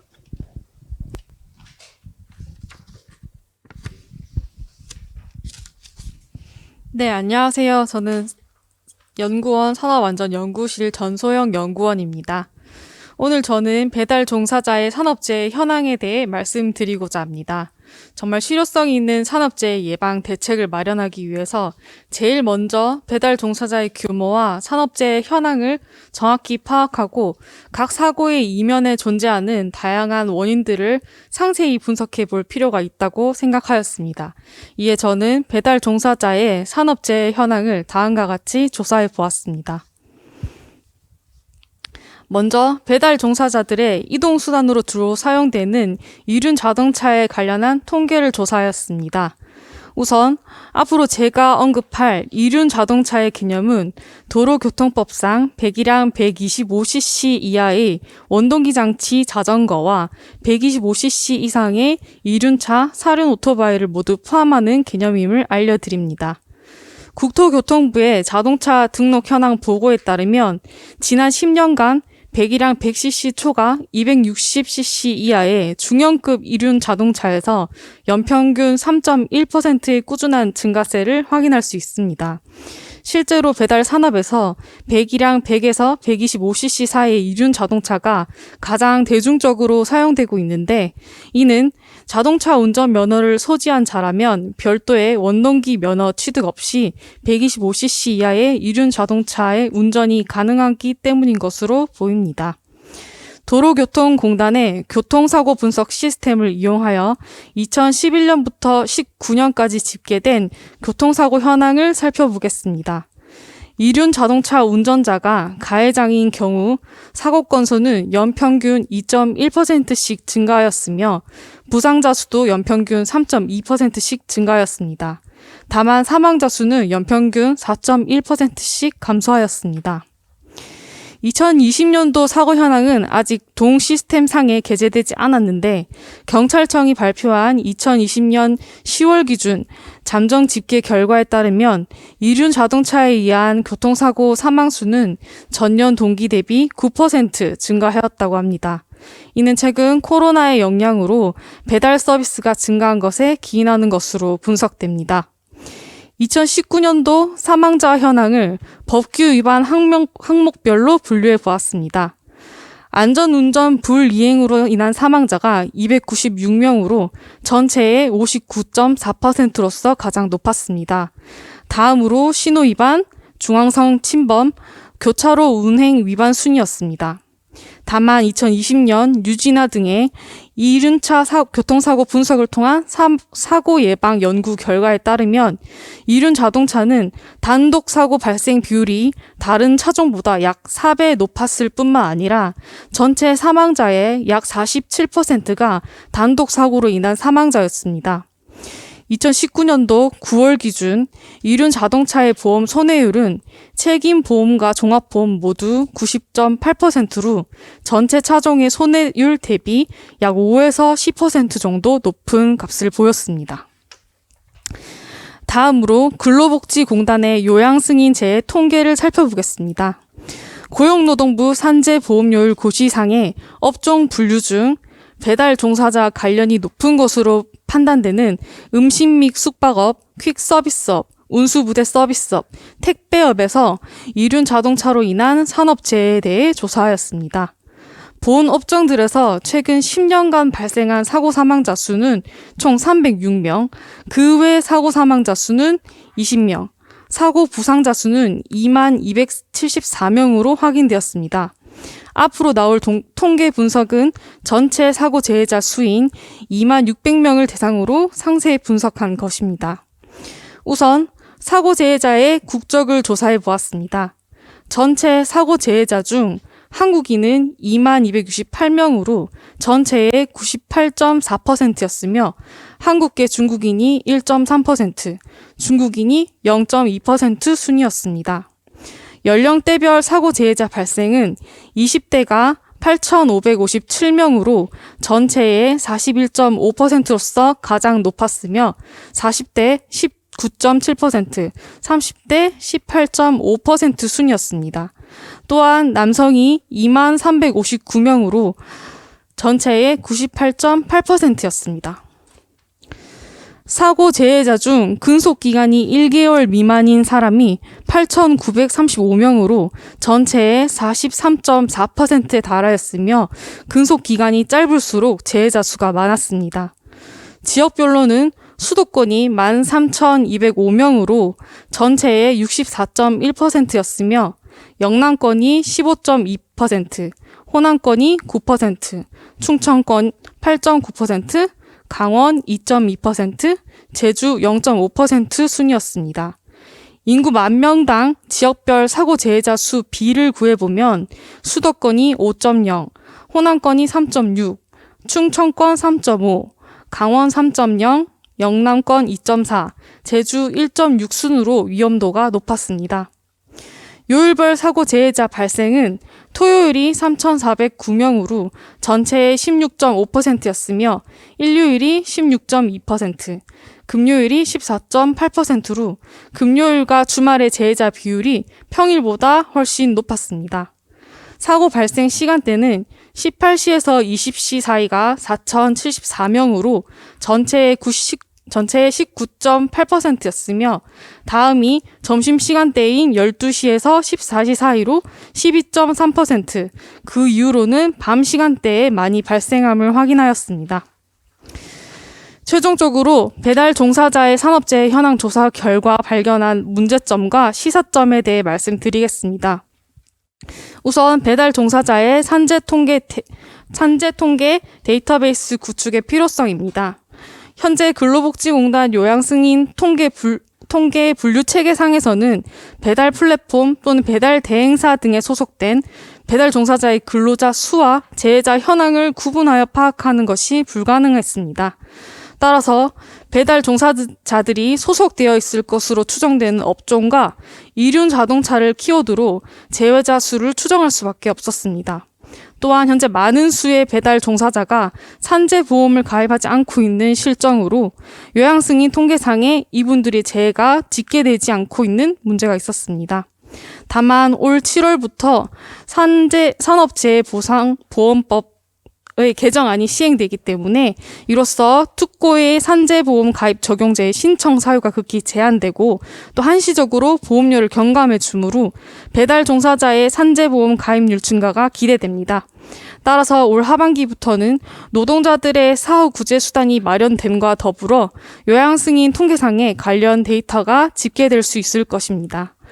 배달 산업은 생각보다 복잡한 구조로 이루어져 있었고 다양한 주체들이 관련되어 있었습니다. 각 주체별로 가장 적합한 재해 예방 대책을 마련하기 위해서 향후에는 주문 중개 플랫폼, 배달 대행사 등 그 집단별로 구분하여 데이터를 축적할 필요가 있어 보입니다. 다음은 시사점입니다. 산재 조사 결과 이륜 자동차는 공작물 충돌, 도로 이탈 사고 등 운전 미숙과 관련된 단독 사고가 사실상 많고 치사율이 상당히 높았으며 근속 기간이 짧을수록 재해가 많이 발생하였습니다. 또한 배송 건수가 수입에 직결되는 문제로 무리한 운전이 유도되어 전 차종 대비 안전운전 불이행, 신호 위반 등의 법규 위반율이 높았습니다. 이에 안전한 배달 문화 정착을 위한 배달 종사자, 배달 중개사뿐만 아닌 대국민적인 의식 개선 교육과 위험한 운전을 할 수밖에 없는 구조적인 문제의 해결 또한 필요하겠습니다. 또한 국토교통부, 경찰청, 도로교통공단 등 관련 기관과 협업하여 상대적으로 사고가 많이 발생하는 금요일과 주말 저녁 심야 시간대를 타깃으로 산업재해를 예방할 수 있는 방안을 모색하여야겠습니다. 이상입니다. 예, 감사합니다. 수고하셨습니다. 마지막 토론자입니다. 산업안전연구실 박장현 연구원. 배달 플랫폼 종사자에 대한 국내외 실태조사 결과를 주제로 발표하겠습니다. 저는 발표 순서를 개요부터 시작해서 국내외 실태조사 중 안전과 관련된 사항 그리고 결론 순으로 말씀을 좀 드리고자 합니다. 앞서 발제자분들이 다 말씀을 해주셨는데 다 아시듯이 코로나19 상황으로 인해서 현재까지 이제 배달 플랫폼이 지속적으로 성장을 하고 있고요. 여기에 따라서 파생된 다수 문제에 대해서 현재 사회적 논의나 대책 마련이 본격적으로 진행되고 있다고 다들 알고 계실 것 같습니다. 기존에 이제 배달 플랫폼 종사자 관련 실태 조사가 국내에서 이루어지고 있습니다. 2018년 한국고용정보원의 실태 조사를 시작으로 대표적으로 한 6회 정도 실태 조사가 실시가 되었습니다. 그 중에서 이제 제가 살펴보고자 하는 거는 직접적으로 배달업 종사자에 대해서 실태조사를 실시한 2019년에 실태조사 2건에 대해서 살펴보고자 합니다. 첫 번째 실태조사는 배달업 종사자 현황 실태 파악 및 보호 방안 연구에 대한 부분입니다. 이 실태조사에서는 주당 근무 시간이나 교통사고 유형에 대해서도 실태조사를 실시했습니다. 근데 앞서 발제를 하면서 발표를 하셨기 때문에 생략을 좀 하고요. 300명 대상으로 설문조사를 했는데 회사의 안전 등에 대한 교육 실시 여부에 대한 설문을 실시를 하였습니다. 이에 대해서 교육을 받았다가 0.7%, 2명이 대답을 하셨고요. 가끔 교육을 받고 있다가 한 2.3%, 7명 정도로 나타났으며 교육을 받지 않는다고 대답하신 분이 97%, 300명 중 291명으로 확인이 되었습니다. 또한 이분들 대상으로 주로 애로점에 대해서 5점 척도로 1이 전혀 아니다, 5가 매우 그렇다라고 설문조사를 좀 실시했습니다. 이에 대해서 배달 대행 종사자들의 응답은 첫 번째로 보험료에 대한 부담, 그다음에 일방적으로 단가가 정해지는 관행, 세 번째로 사고에 대한 불안 순으로 나타났습니다. 점포 소속의 배달 종사자분들은 수입에 대한 불안, 단가 등이 일방적으로 정해지는 관행, 세 번째로 사고에 대한 불안을 응답해 주셨습니다. 또한 이분들 대상으로 처우 개선에 대해서 시급하게 이루어져야 될 정책에 대해 설문조사를 해봤고요. 배달 대행 종사자분들은 보험료 부담 완화가 필요하다라고 응답을 해주셨고, 점포 소속 종사자들은 라이더에 대한 안전훈련 교육이 필요하다라고, 가장 필요하다라고 응답을 해주셨습니다. 2019년도 두 번째로 실시된 실태조사, 음식 배달 대행앱 배달원의 노동 실태조사에서도 역시 노동 근로시간에 대한 실태조사가 실시가 되었습니다. 그리고 일자리 만족도에 대해서 설문을 실시를 했고요. 전반적인 만족도는 3.29점 정도로 나타났고, 세부 사항으로 일할 때 자율성이 이제 가장 높은 것으로 나타났고, 작업 중 안전 항목이 가장 만족도가 낮은 것으로 조사가 되었습니다. 앞서 국내 실태조사에서도 보셨듯이 현재 라이더 분들께서도 시간에 쫓긴다든지 해서 본인이 사고에 대한 위험에 처해 있을 수 있고, 안전에 대한 교육이라든가 이런 부분이 필요함을 같이 인식하고 있다고 볼 수 있습니다. 두 번째로 국외 배달 플랫폼 실태조사 결과에 대해 말씀을 드리겠습니다. ILO나 OECD, EU 등에서 배달 플랫폼의 규모라든가 개념, 정의에 대한 실태조사는 실시가 되고 있는 것으로 확인이 되었습니다. 그러나 안타깝게도 배달 플랫폼 노동에 대한 직접적인 실태조사는 확인하지 못하였습니다. 그러나 다만 2019년에서 2020년 사이에 ILO에서 중국 등 11개국 3,000명을 대상으로 실시한 설문 결과가 있었습니다. 이 결과에서 안전과 관련된 사항 중에 배달 종사자가 스트레스를 받는 주된 이유는 무엇이냐라고 설문을 했을 때 가장 높은 게 교통 혼잡, 부상위험, 운전 시 시간 압박 순으로 확인이 되었습니다. 또 하나 설문을 했는데 개인 및 신체 안전에 대한 주요 관심사는 무엇입니까? 이에 도로 안전이 가장 높았으며 이어 기상 조건이 두 번째를 차지하였습니다. 해외 사례에서도 볼 수 있듯이 시간 압박이라든가 안전에 대한 관심은 점점점 상승하는 것으로 확인이 되고 있습니다. 결론에 대해 좀 말씀드리겠습니다. 지난 12월 날 관계부처 합동으로 사람 중심의 플랫폼 경제를 위한 플랫폼 종사자 보호 대책이 발표가 되었습니다. 거기에 따르면 2021년 말 플랫폼 종사자의 안전보건 실태를 계획하고 있다고 합니다. 기존에 많은 수의 실태조사가 실시되었고, 저는 이 실태조사에 대해서 몇 가지를 보완하면 좋겠다라고 생각을 하였습니다. 향후에 적정한 노동시간이나 안전기준의 정립, 제시를 위해서 기존의 실태조사에서는 단순히 일일 평균 몇 시간 노동 등과 같이 실태조사가 이루어졌습니다. 이를 실제 우리 라이더분들이 실제 운행하는 시간, 대기 시간, 식사나 휴식 시간, 주유 정비 시간 등의 조사와 함께 이분들이 사실 플랫폼을 사용하기에 스마트폰을 클릭하는 행동 등을 자주 할 수가 있습니다. 이에 대한 상세한 행동이나 특성 분석, 그리고 종사자분들이 인식하고 있는 위험, 안전에 대해서 광범위한 조사가 필요하다라고 말씀드립니다. 두 번째로는 역시나 앞서서 계속 나온 얘기인데, 교통사고에 의한 위험이 높기 때문에 라이더분들의 안전행동 유인책이 필요하다고 생각됩니다. 앞서 이용원 과장께서 말씀해 주셨는데, 여기에 좀 더 세부적으로 도로 결빙 상태라든가 신규 종사자를 위한 맞춤형 안전 수칙, 기준 등을 함께 제시하면 더욱더 좋은 대책이 수립될 거라고 생각합니다. 이상입니다. 감사합니다. 세 분 토론자 여러분 수고하셨습니다. 지금 시간이 예정된 시각을 좀 도과하고 있는데요. 첫 번째, 라이더 유니언 박정훈 위원장님께서 첫 번째 발제하시느라고 시간을 좀 짧게 쓰셨습니다. 그래서 마무리하는 차원에서 배달 현장에 많은 문제점 중에 사망사고 예방을 위해서 가장 먼저 우리가 해결해야 할 과제에 대해서 마무리 말씀 정리 부탁 좀 드리겠습니다. 네, 앞서서 하지 못한 간단한 문제 몇 가지만 말씀드리고 마무리하고, 그다음에 안전보건공단에서 이런 방향으로 좀 연구 좀 해줬으면 하는 방향들이 몇 가지 말씀드리 마무리하겠습니다.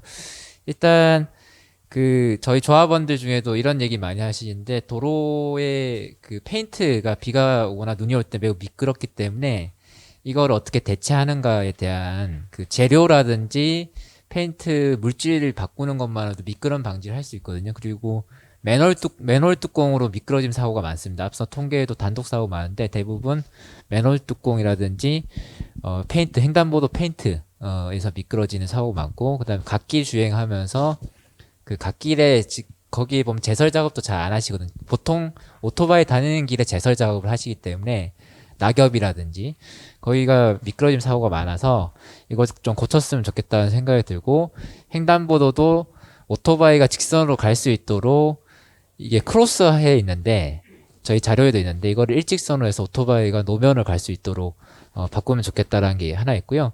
그다음에 아파트 같은 경우는 지하 주차장 내에서 미끄럼이 있기 때문에 포장이 매우 미끄러워서 요 재질을 바꾸거나 오토바이가 들어갈 수 있는 방식의 도로를 만든다는 구체적인 방안들 좀 연구해 주시면 좋겠고, 또 하나는 저희가 지금 연구하고 싶은 주제들이 너무 많은데 라이더 유니온이 뭐 커다란 조직이 아니기 때문에 그런 걸 할 수가 없거든요. 그래서 이런 방향으로 좀 연구를 했으면 좋겠는데 플랫폼이 뭐고 이런 얘기는 이제 안 했으면 좋겠다는 생각은 있습니다. 너무 많은 얘기가 돼서 첫 번째로 저희가 좀 바라고 있는 게 안전 배달료 문제.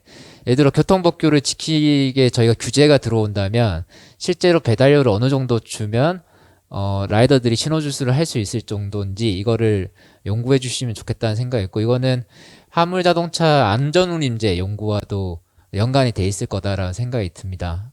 저희는 화물 안전운임제보다 훨씬 더 간단하기 때문에 이것과 안전 간의 문제 연구를 해주시면 좋겠고, 그 다음에 설문조사는 더 이상 안 했으면 좋겠다는 생각이 있어요. 그러니까 가능하다면 플랫폼이 다 정보를 가지고 있기 때문에 그 플랫폼을 어떻게든 저희가 받아가지고 그 플랫폼을 이용해서 연구를 하는 게 더 효과적이고 정확합니다. 그래서 라이더 한 명 한 명 만나가지고 실태조사하는 것은 크게 효과적이지 않다라는 말씀드리고 싶고, 이 해외에선 어떤 일들이 벌어지고 있는 근로자성 문제 때문에 라이더들이 실제로 프로그램을 개발해서 통계를 내고 있습니다. 가령 로그인 시간, 그다음에 대기 시간, 실주행거리 같은 것들이 정보를 안 주기 때문에 이거를 뭐 기록 장치를 달아서 라든지 하긴, 혹은 저희는 이제 구글 맵으로 저희가 자체적으로 하고 있거든요.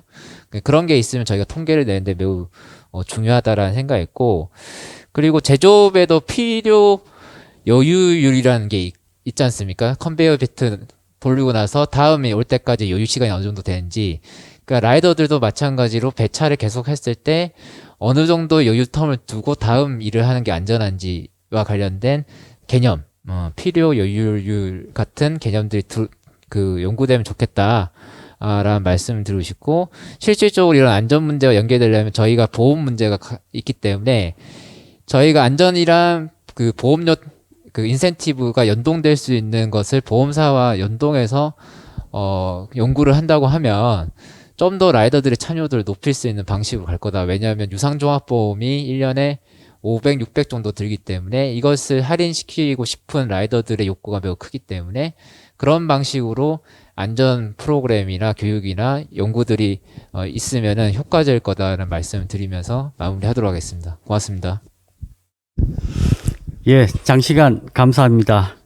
이 세션에서 발제된 그리고 토론된 논점과 제안사항은 향후 우리 연구의 기초자료로 활용하도록 하겠습니다. 이제 첫 번째 세션 여기서 마무리하고 두 번째 세션 준비하겠습니다. 감사합니다.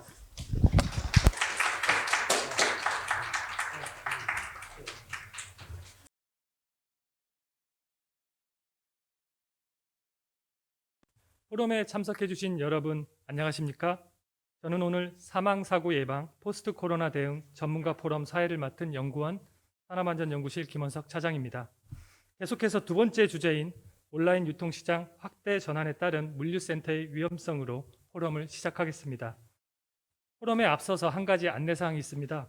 코로나의 엄중한 상황 속에서 개최되는 만큼 실내에서는 꼭 마스크를 착용해 주시기 바랍니다.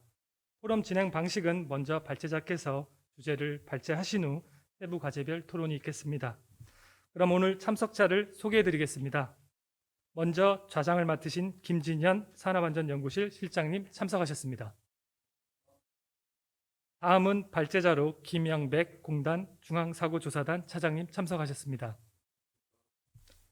세부과제 토론자는 연구원 산업안전연구부 직원들입니다. 박주동 연구위원님 참석해 주셨습니다.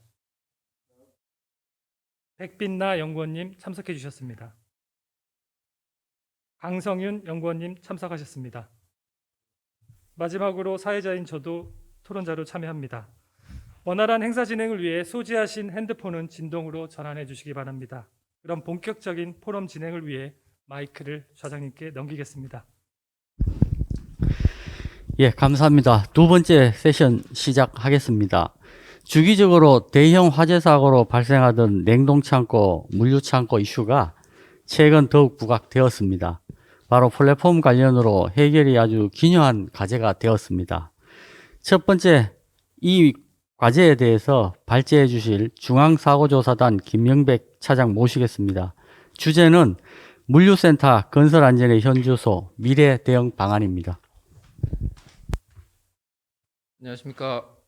물류센터 건설 안전의 현주소 그리고 미래 대응 방안에 대해서 발제를 맡게 된 중앙사고조사단 김영백 차장입니다.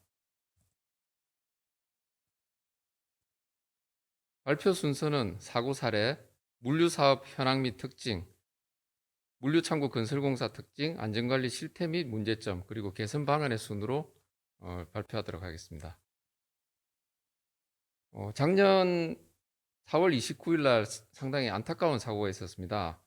경기도 이천시 모가면 소재 냉동창고 신축공사 현장 지하 2층에서 불길이 유독가스와 함께 건물 전체로 확산이 돼서 38명이 사망하고 10명이 부상하는 안타까운 사고가 발생한 바 있습니다. 아마 언론을 통해서 많이 이제 여러분들께서 접하신 그런 사고고요.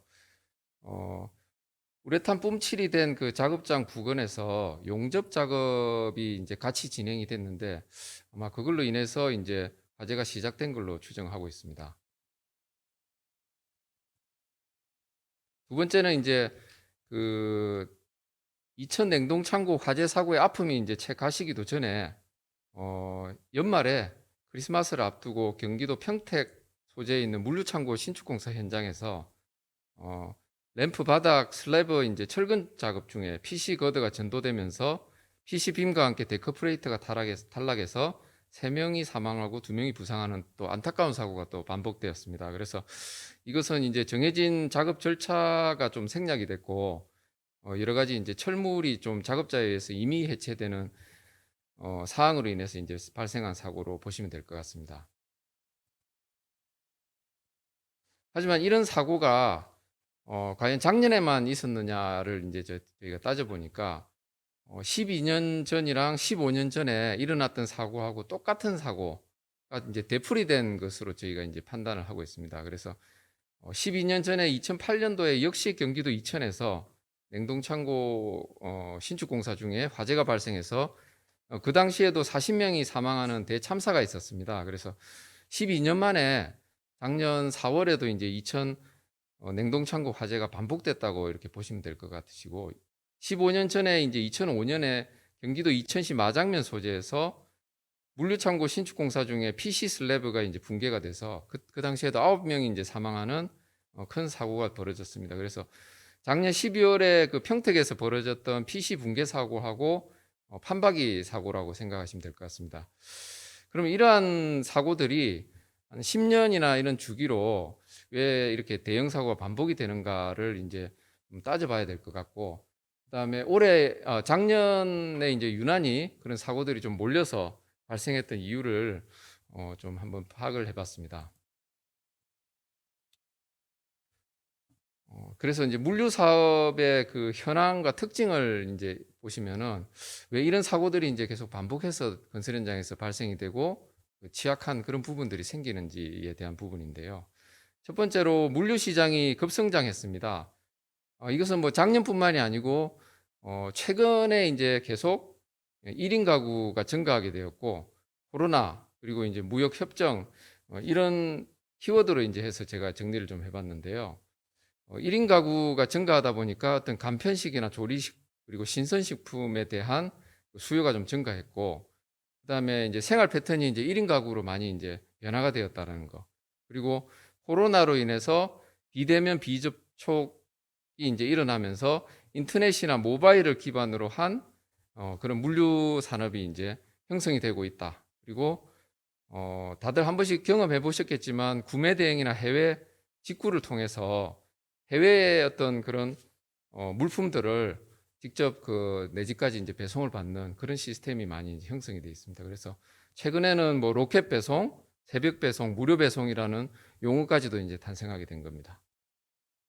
물류 산업 자체의 구조를 보시면 예전에는 생산자와 판매자가 같았습니다. 생산자가 곧 자기가 이제 판매까지 했죠. 그래서 본인이 물류 창고를 소유를 하면서 그런 판매 행위까지 하는 자가 물류 방식에서 생산자하고 판매자가 이제 분리가 되는 이자 물류로 변화되었다가 최근에는 생산자 판매자의 그 창고를 이제 임대해주는 그 전문 아웃소싱이 등장하게 되었습니다.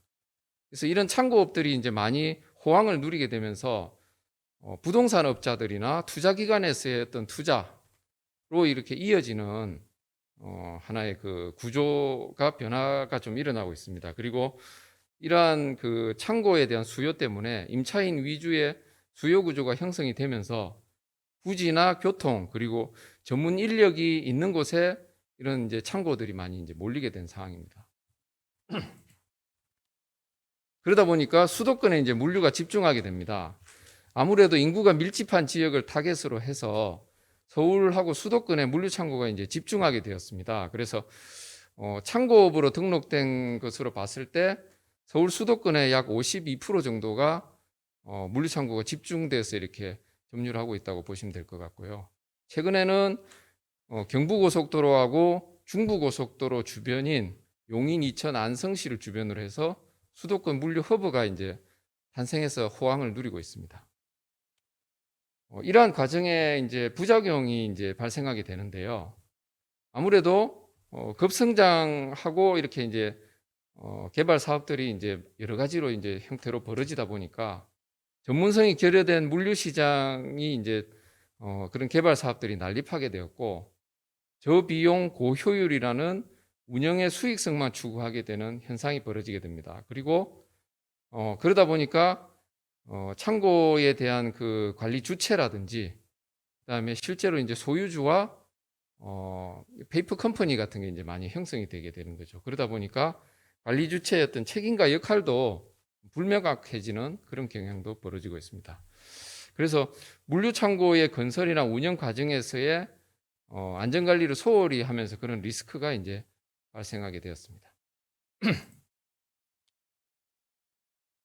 물류 창고를 이제 물류 창고가 자체가 호황이다 보니까 물류 창고 건설 공사도 이제 늘어나게 되었습니다. 그래서 물류 창고 건설 추세는 예전에는 상온 창고 위주였다고 하면 지금은 냉동 창고에 대한 그 수요가 늘어나면서 상온하고 냉동 냉장 창고가 좀 복합화되는 건물로 이렇게 이제 지어지게 되고 있습니다. 그리고 예전에는 이제 땅값이 싼 쪽을 이렇게 선점을 해서 단일 건물 형태로 건설 행위가 이루어졌다고 하면 지금은 용인 양지나 이제 그 광주 곤지암 쪽을 중심으로 해서 복합 단지로 이렇게 구성되는 경향이 있습니다. 그리고 건물의 크기도 3층 이상, 1만 평 이상의 규모로 좀 대형화되고 있습니다.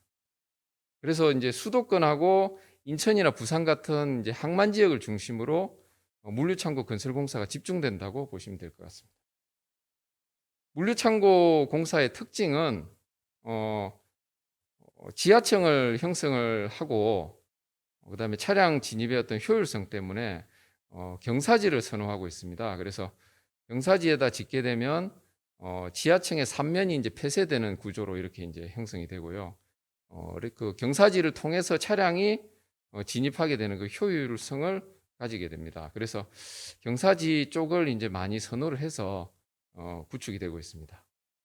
그리고 이제 방열 냉동창고 같은 경우는 방열 효과가 아무래도 중요하다 보니까 폐쇄형 구조 그리고 이제 출입구나 그런 유리창, 창호 같은 것을 최소화하는 설계로 지금 적용을 많이 하고 있습니다. 그리고 공간의 활용도나 화물 보관의 효율성을 높이기 위해서 건물 자체도 높은 층고 그리고 이제 칸막이 구조로 많이 형성하고 있고요. 공사 기간을 단축해서 빨리 이제 이렇게 만들어내기 위해서 PC나 철골 구조 형태로 하고요. 그다음에 경제성이 아무래도 좀 가격이 싼 샌드위치 판넬로 이제 마감을 많이 하고 있습니다. 이러한 그 물류 창고의 특징으로 인한 그 위험성이 발생이 됩니다. 그래서 물류 창고는 이천 화재 사고가 아무래도 크게 이제 그 국민들께 이제 인식이 되다 보니까 물류 창고는 좀 화재의 위험에 취약하다라는 아마 기본 상식을 가지고 계실 겁니다. 그래서 이게 이제 화재에 왜 취약하느냐? 물류 창고는 아까 어떤 경제성이나 단열의 효과 때문에 우레탄 폼이나 샌드위치 패널을 주로 이용해서 건물을 짓게 되고요. 그 과정에서 내부에 가연성 물질들이 많이 이제 발생을 하게 됩니다. 그러다 보니까 화재가 생겼을 때 화재의 강도가 높고 화염이 이제 확산되는 속도가 이제 빨리 진행이 됩니다. 그리고 화재가 일단 발생하게 됐을 때 일산화탄소나 시아나수소 같은 유독성 가스가 이제 발생을 하게 됩니다.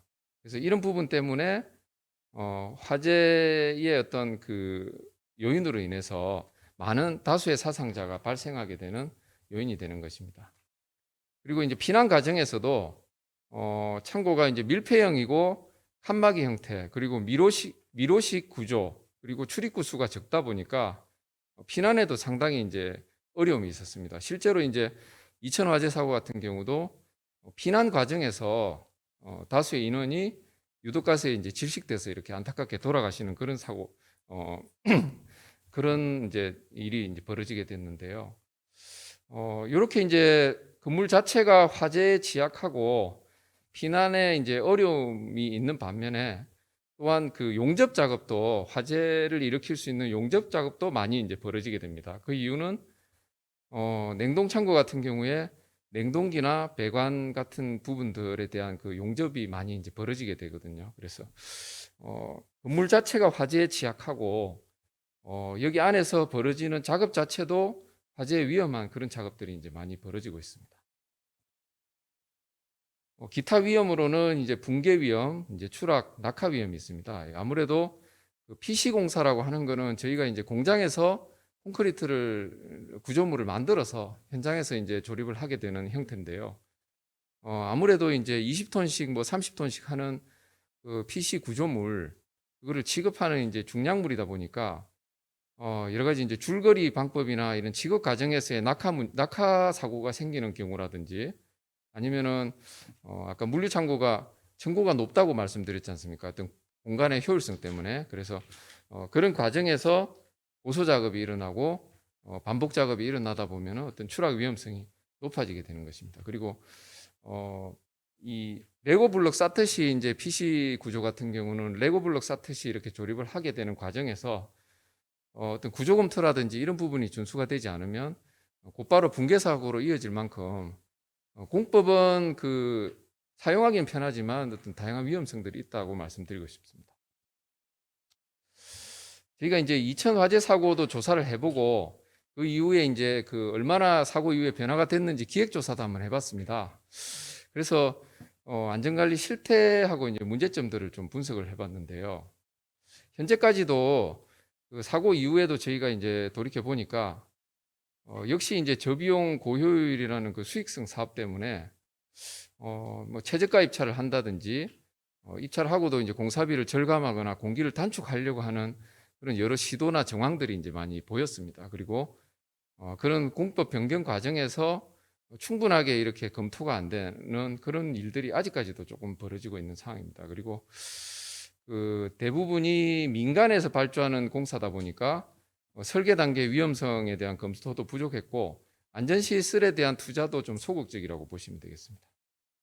그리고 이제 사업 추진 주체가 이제 공사량은 많아지고 실제로 어떤 전문 인력들이 그 공사 건에 비해서 좀 적다 보니까 시공 경험이나 이제 기술력이 좀 낮은 그런 인력들이 현장에 많이 배치가 됐었고, 대부분이 이제 중견기업들에서 이제 이런 공사들이 많이 이루어지다 보니까 본사의 어떤 안전 보건 전담 조직이 없다든지 현장에 안전관리자 한 사람이 그냥 이렇게 전담해서 전체적인 처리를 한다든지 하는 그런 역량이 좀 부족하다라고 느꼈고요.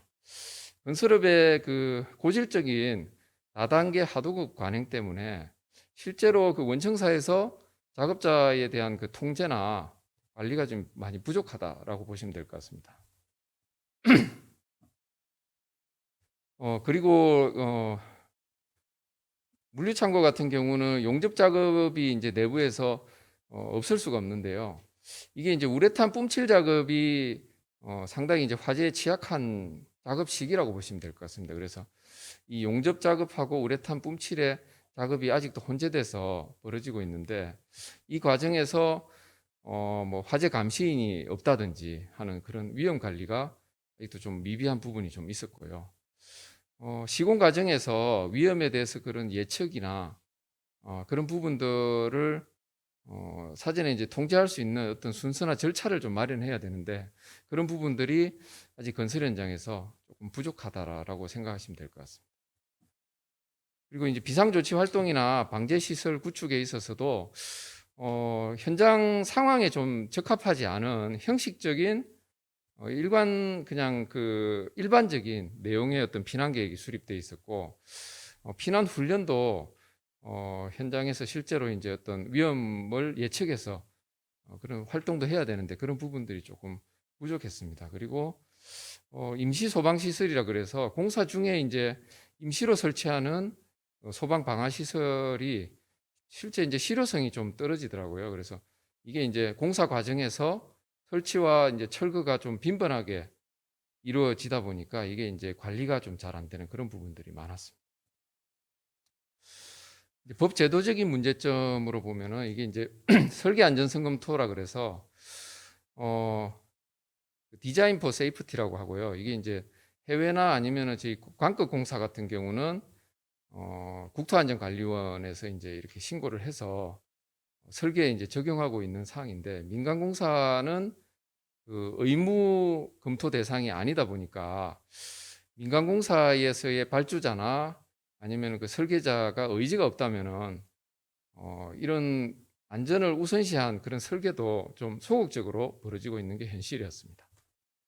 그리고 물류창고의 어떤 특성이나 위험성이 반영되지 않은 법안들이나 이제 제도 같은 경우들도 이 적극적인 안전을 하는 데 있어서 좀 걸림돌이 되고 있었습니다. 그래서 건축법 같은 경우는 건물의 층수나 면적에 따라서 획일적으로 그냥 기준이 잡혀 있다 보니까 물류창고만의 어떤 특성을 고려하지 못한 사항이었습니다.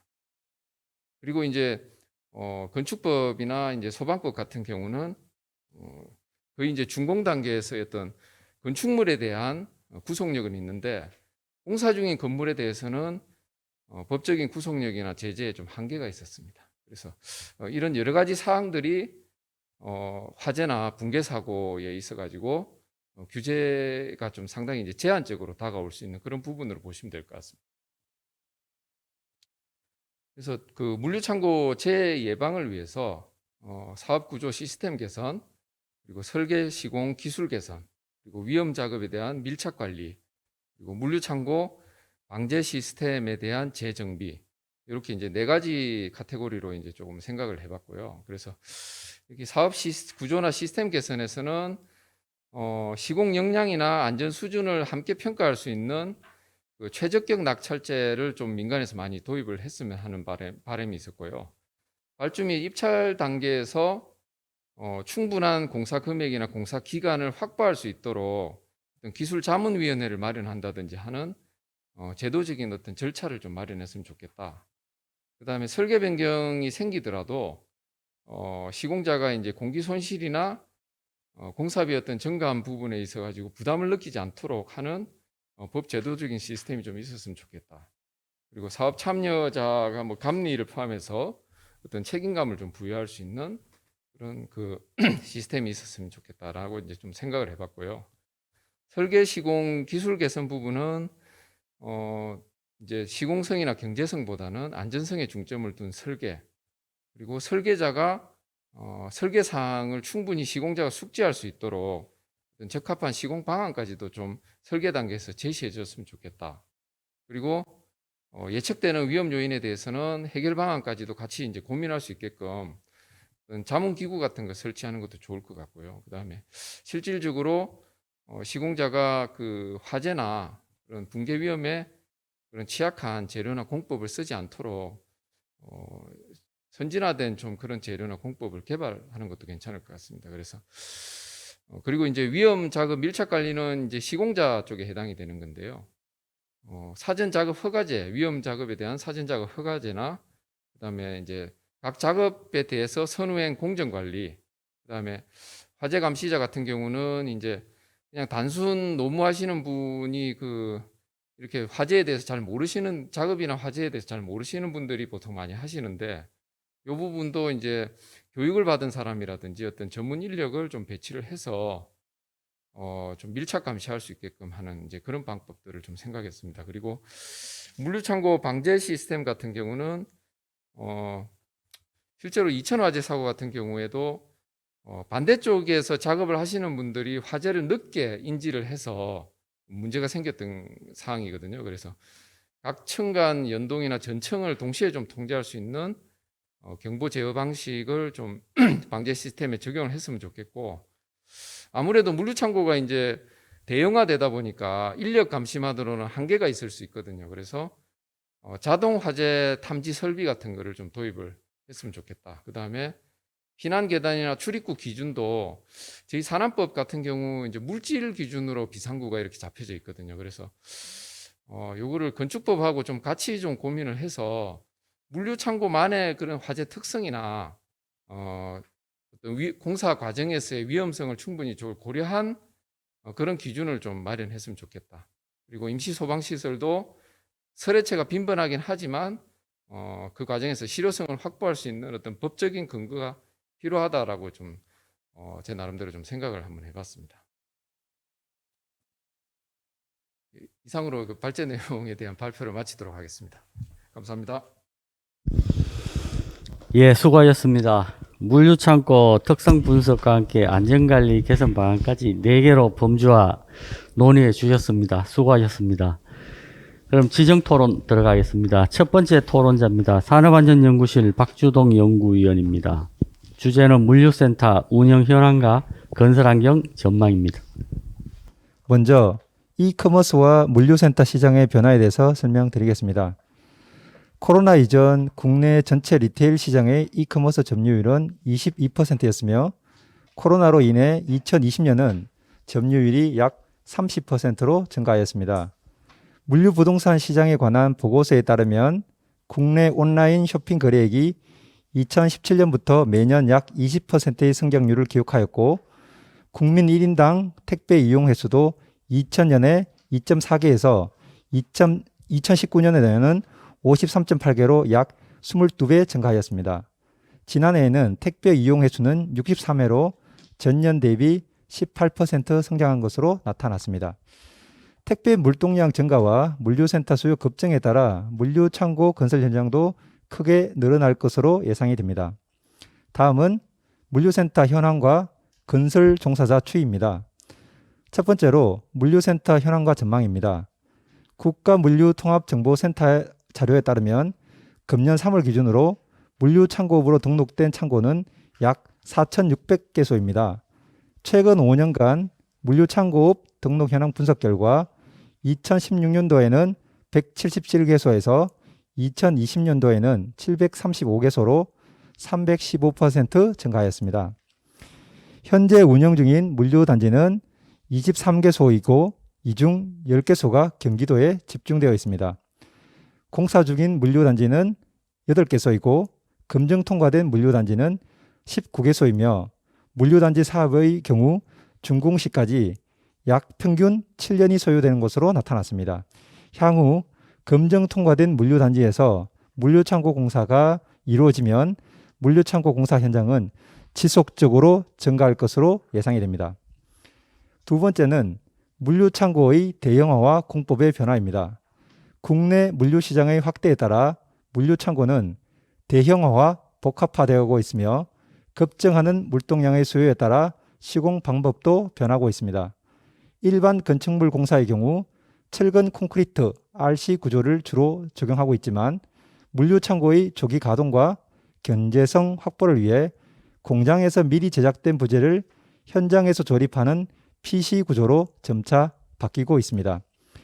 PC 구조 공법의 물류창고 공사 중 2번의 대형 붕괴 사고가 발생하였습니다. 주요 원인으로는 설계 단계에서 시공 안전성 검토가 미흡하였고 시공 단계에서는 안전한 시공 순서와 작업 방법 미준수로 나타났기 때문에 이에 대한 대책 마련이 필요합니다. 세 번째는 물류창고 현장 수와 건설 종사자 추이입니다. 물류창고 건설 종사자 현황에 대한 공식 통계는 없는 것으로 확인되었습니다. 이에 따라 물류창고 건설 종사자 수의 추정을 위해 산업안전보건법 시행규칙 제4조 별표 1에서 규정하고 있는 상시 근로자 수 산출 방식을 응용하여 산정하였습니다. 현장 리스트는 최근 5년간 공단에 접수된 유해위험 방지 계획서 현장명 중 물류라는 키워드 검색을 통해 추출하였고 접수 연도를 착국 연도로 분류하였으며 연간 국내 공사 실적액은 총 공사 금액을 적용하였습니다. 분석 결과 물류창고 현장 수는 2016년 30개소에서 2020년도에는 100개소로 233% 증가하였고 추정 상시 근로자 수는 5,775명에서 24,263명으로 320% 증가하였습니다. 마지막 결론 부분입니다. 코로나로 인해 이커머스 시장의 성장으로 물류창고 수요가 급증하고 있으며 이에 따라 물류창고 신축공사 현장과 건설 종사자도 증가할 것으로 예상이 됩니다. 물류창고는 일반적으로 층고가 높고 폐쇄형 구조이며 우레탄 폼 등 화재에 취약한 단열재 사용으로 화재의 위험성이 높습니다. 물류창고 공사 중 화재, 붕괴 등 대형 사고 예방을 위해서는 다음과 같이 제안하고자 합니다.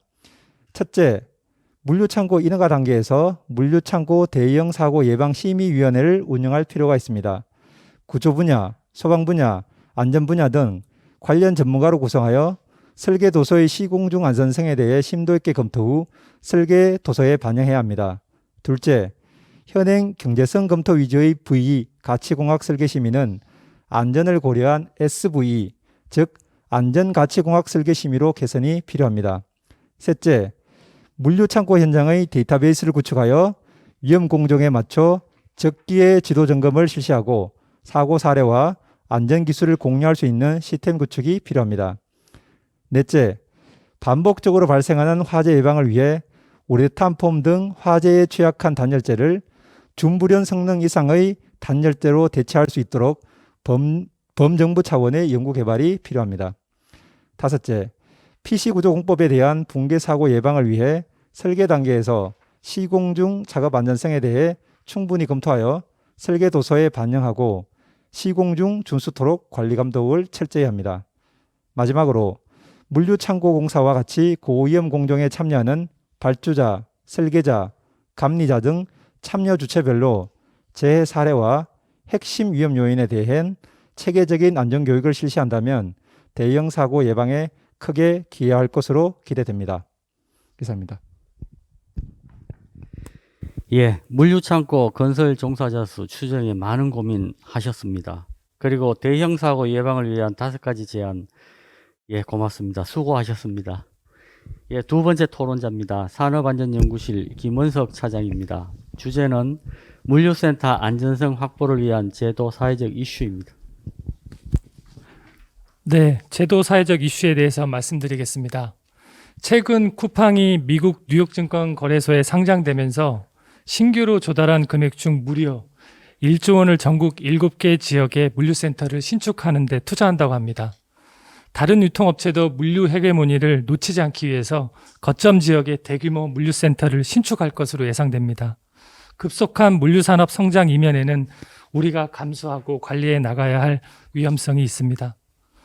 물류센터 공사 초기에는 물류센터 뼈대를 세울 때 붕괴 위험성이 높고 마무리 단계에서는 우레탄 뿜칠 작업 시 화재 위험성이 높습니다. 또한 운영 중에도 개보수 시 화재 위험성이 높습니다. 이를 증명하듯 작년에 이천 물류센터 화재 사고가 발생했습니다. 따라서 사회적으로 이슈화된 물류센터 대형 화재 사고 중심으로 제기되는 문제점들과 연구해 봐야 될 쟁점들에 대해 말씀드리겠습니다.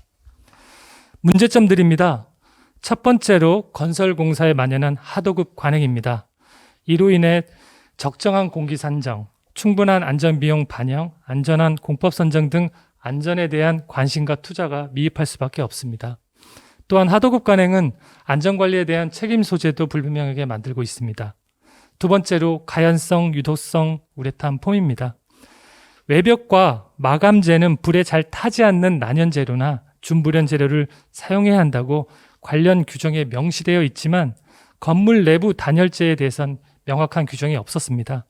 작년 이천 화재 참사의 경우 기준이 명확히 없었던 내부 단열재 우레탄 폼에서 사고가 발생했습니다. 내부 단열재의 난연 또는 준불연 성능 확보의 필요성이 대두되고 있습니다. 세 번째로 촉박한 공기에 쫓겨 우레탄 폼, 화기 작업 등의 위험 작업들이 혼재되거나 동시에 진행된다는 점입니다. 마지막으로 정부의 지속적 화재 안전 기준 강화에도 화재 사고는 끊임없이 발생하고 있다는 점입니다. 건설공사의 안전성을 확보하기 위해서 사업주는 유해위험 방지 계획서를 작성하여 공단에 제출, 심사를 받아서 계획서 이행 여부를 주기적으로 확인받아야 합니다. 하지만 조건부 적정 확인의 경우 통보 외에 별도의 행정조치가 취해지지 않아서 동제도의 현장 작동성에 문제가 제기되고 있습니다. 또한 특정 소방 대상물의 공사 현장은 관련 법률에 따라서 소화기, 비상경보장치, 간이피단 유도선 등 임시 소방시설을 유지 관리하도록 하고 있지만 실제 매일매일 공정이 생기고 없어지는 건설 현장 특성상 잘 지켜지지 않고 있습니다. 따라서 동제도의 실효성에 문제가 제기되고 있습니다. 앞서 말씀드린 문제점들을 해결해 나가고 궁극적으로 물류센터의 안전성을 확보하기 위해서 고민하고 연구해 봐야 할 쟁점들에 대해서 말씀드리겠습니다. 첫 번째로 건설공사의 전 생애 주기별 안전성을 확보하는 것입니다. 이를 위해서는 계획 단계에서 공공, 민간공사 모두 적정 공기 산정을 의무화하는 제도적 장치가 마련돼야 할 것입니다. 또한 불량 시공업체 명단을 공개하여 발주자 등이 적격업체를 선정토록 유도해야 할 것입니다. 유해위험 방지계획서 현장 확인이 위험 타깃별로 적기에 이루어져야 하며 조건부 판정을 받은 경우 개선 시까지 해당 작업을 중지하는 등 동제도의 현장 작동성 강화를 위한 제도 개선 연구가 필요할 것 같습니다. 두 번째로 건축자재 화재 안전 기준 강화입니다. 내부 단열재에 대한 화재 안전 기준을 강화하는 것입니다. 더불어 건축자재 화재 안전 성능과 업체의 품질 관리 능력을 평가하는 품질 인정 제도를 도입하는 것입니다. 세 번째로 화재 위험 작업 중 안전조치 강화입니다. 실제 현장에서 우레탄 뿜칠, 용접, 용단 등 화기 작업이 동시에 이루어지는 것을 금지할 수 있는 제도적, 기술적 방안이 강구되어야 합니다. 그 다음에 위험 작업에 대한 감시 기능을 강화해야 할 것입니다. 이를 위해 원청에게 위험한 작업에 대한 조정 의무를 부과하고 사전에 작업 일시, 내용 기간 등을 파악하여 하청 업체들의 작업을 조정하는 것입니다. 또한 감리에 의한 작업 허가 대상을 화재 위험 작업까지 확대하는 방안도 고민해 봐야 할 것입니다. 더불어 단위 작업별로 배치되는 화재 감시자 외에 공사 발주자가 화재 안전을 총괄 관리할 수 있도록 화재 안전 관리자를 선임하는 것을 의무화하는 제도 도입도 고민해 봐야 할 것입니다. 마지막으로 화재 발생 시 인명 최소화를 위해 시공사가 비상 대피 훈련을 포함한 긴급 조치 계획을 수립하고 실제 화재 발생을 가정하여 비상 대피 훈련을 정기적으로 시행하도록 제도적 장치를 마련해야 할 것입니다. 이상입니다. 예, 수고하셨습니다. 세 번째 토론자입니다. 산업안전연구실 백빛나 연구원입니다. 물류센터 산업재해 현황에 대해서 발표하겠습니다. 안녕하십니까. 산업안전보건연구원 산업안전연구실 백빛나입니다. 저는 물류센터 산업재해 현황에 대해 말씀드리고자 합니다. 국가물류통합정보센터에 따르면 최근 국내 창고업 등록수는 지속적으로 증가하고 있고 2019년도에 비해 2020년도에는 약 2배 이상 창고업 등록이 증가하였습니다. 그리고 2020년도에는 이천, 용인 물류센터 화재와 평택 붕괴 사고와 같이 물류센터에서 대형 사고도 계속적으로 발생하고 있습니다. 산재 통계에 따르면 최근 5년간 물류센터에서 1279명의 재해자가 발생하였습니다. 그리고 최근 물류센터에서의 대형 화재로 화재 안전성에 대한 문제도 함께 제기되고 있습니다. 따라서 지속적으로 증가하고 있는 창고업의 재해를 예방하기 위해 물류센터의 재해를 분석할 필요가 있습니다. 본 토론에서는 물류센터를 건설 및 사용 단계로 구분하여 재해를 분석하였고 최근 이슈화되고 있는 물류센터의 화재 사고에 대해서도 함께 분석하였습니다. 먼저 물류센터 건설 단계에서의 산업재해 현황입니다. 산재 통계를 통해 최근 5년간 총 547명의 재해자와 49명의 사고 사망자가 발생한 것을 확인하였습니다. 재해자는 떨어짐 27%, 물체에 맞음 14% 순으로 많이 발생하였으며 떨어짐은 주로 사다리가 긴 물인 것으로 확인되었습니다. 그리고 사고 사망자의 경우 73%인 36명이 조립, 포장, 용접 등 설비 기계로 인한 화재로 발생한 것을 확인하였습니다. 따라서 건설 단계의 물류센터에서는 사다리에서의 떨어짐과 화재 사고로 인해 재해자와 사고 사망자가 주로 발생하는 것을 알 수 있었습니다. 다음으로 물류센터 사용 단계에서의 산업재해 현황입니다. 물류센터 사용 단계에서의 산업재해는 창고업 그리고 기타 보관업의 재해를 분석하여 확인하였습니다. 산재 통계를 통해 창고업 및 기타 보관업에서의 재해는 최근 5년간 732명의 재해자가 발생하였고 총 6명의 사고 사망자가 발생한 것을 알 수 있습니다. 재해의 경우 부딪힘이 21%, 끼임이 18%, 떨어짐이 17% 순으로 많이 발생하였고 떨어짐은 육상 운반 특장 차량으로 부딪힘과 끼임 재해의 경우 지게차로 인해 많이 발생하였습니다. 특히 지게차로 인한 부딪힘은 전체 창고업 및 기타 보관업 재해에서 17%를 차지하는 것을 알 수 있었습니다. 그리고 사고 사망자의 경우 지게차와 육상 운반 특장 차량으로 인해 비교적 많이 발생한 것을 알 수 있었습니다. 따라서 물류센터 사용 단계에서의 재해는 주로 지게차와 육상 운반 특장 차량으로 인해 많이 발생하는 것을 알 수 있었습니다. 마지막으로 물류센터 건설 및 사용 단계에서 사고 사망자가 가장 많이 발생한 화재 사고 현황을 국가화재정보시스템의 창고시설에 대한 정보를 통해 확인하였습니다. 국가화재정보시스템에 따르면 최근 5년간 창고시설에서 약 7천여 건 이상의 화재 사고가 발생하였고 이로 인해 258명의 인명피해가 발생한 것을 알 수 있습니다. 그리고 국가물류통합정보센터의 창고업 등록 건수와 창고시설에서의 화재로 인한 인명피해를 비교해 보았을 때 서로 유사한 추세로 증가하고 있음을 확인할 수 있었습니다. 이러한 결과를 통해 창고업 등록이 증가할수록 화재로 인한 인명피해도 함께 증가한다는 것으로 분석할 수 있습니다. 그리고 2020년도에 창고시설 화재로 인해 발생한 112명의 인명피해 중 절반 이상이 66명이 냉동창고에서 발생한 것으로 확인되었습니다. 국내 냉동창고는 단열 효과가 우수한 우레탄 폼 단열재가 주로 사용되고 있습니다. 하지만 우레탄 폼 단열재는 화재가 쉽게 확산될 수 있다는 취약점이 있습니다. 또한 2020년도에 발생한 이천 용인 물류센터 화재 사고도 우레탄 폼 단열재가 문제점으로 확인되었습니다. 그리고 경기연구원에서 조사한 결과와 소방청 보도 자료에 따르면 건설 현장에서 발생한 대형 화재의 원인은 대부분 용접 작업이며 용접 작업에 따른 최초 착화물은 주로 단열재와 합성 수지인 것으로 확인되었습니다. 따라서 창고 시설 중 우레탄 폼 단열재가 사용되는 냉동 창고의 경우 건설 및 사용 단계에서 화재의 위험성이 특히 높을 것으로 알 수 있었습니다. 마지막 결론입니다. 물류센터의 산업재해를 건설 및 사용 단계로 구분하여 분석한 결과 건설 단계에서는 사다리에 의한 떨어짐, 사용 단계에서는 지게차로 인해 재해자가 많이 발생하는 것을 알 수 있었습니다. 그리고 사고 사망자의 경우 화재로 인해 많이 발생하였고 특히 창고 시설 중 우레탄 폼 단열재가 많이 사용되는 냉장 냉동 창고에서 인명피해가 많이 발생하는 것을 알 수 있었습니다. 따라서 물류센터의 재해를 예방하기 위해 우선적으로 사다리, 지게차, 우레탄 폼 단열재에 대한 개선 대책이 필요함을 알 수 있었습니다. 이상입니다. 감사합니다. 예, 재해 분석에 수고하셨습니다. 감사합니다.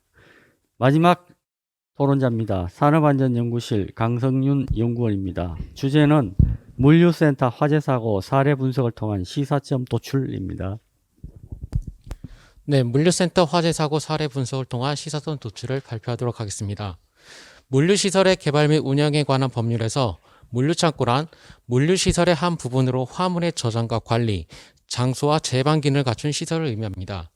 소비 형태의 변화와 수입 증가에 따라 물류 산업이 빠르게 확대되고 대형 물류창고, 특히 냉동창고 건설이 늘어나고 있습니다. 최근 5년간 물류창고에서 발생한 사고 재해율은 전체 산업의 사고 재해율 대비 낮은 수준이지만 냉동창고 특성상 건물 구조가 폐쇄적이며 우레탄 폼을 사용한 샌드위치 패널을 사용하고 있어 화재 발생 시 유해가스뿐만 아니라 불의 확산 속도가 빨라 대형 화재로 이어지기 때문에 심각성과 사회적 이슈가 높습니다.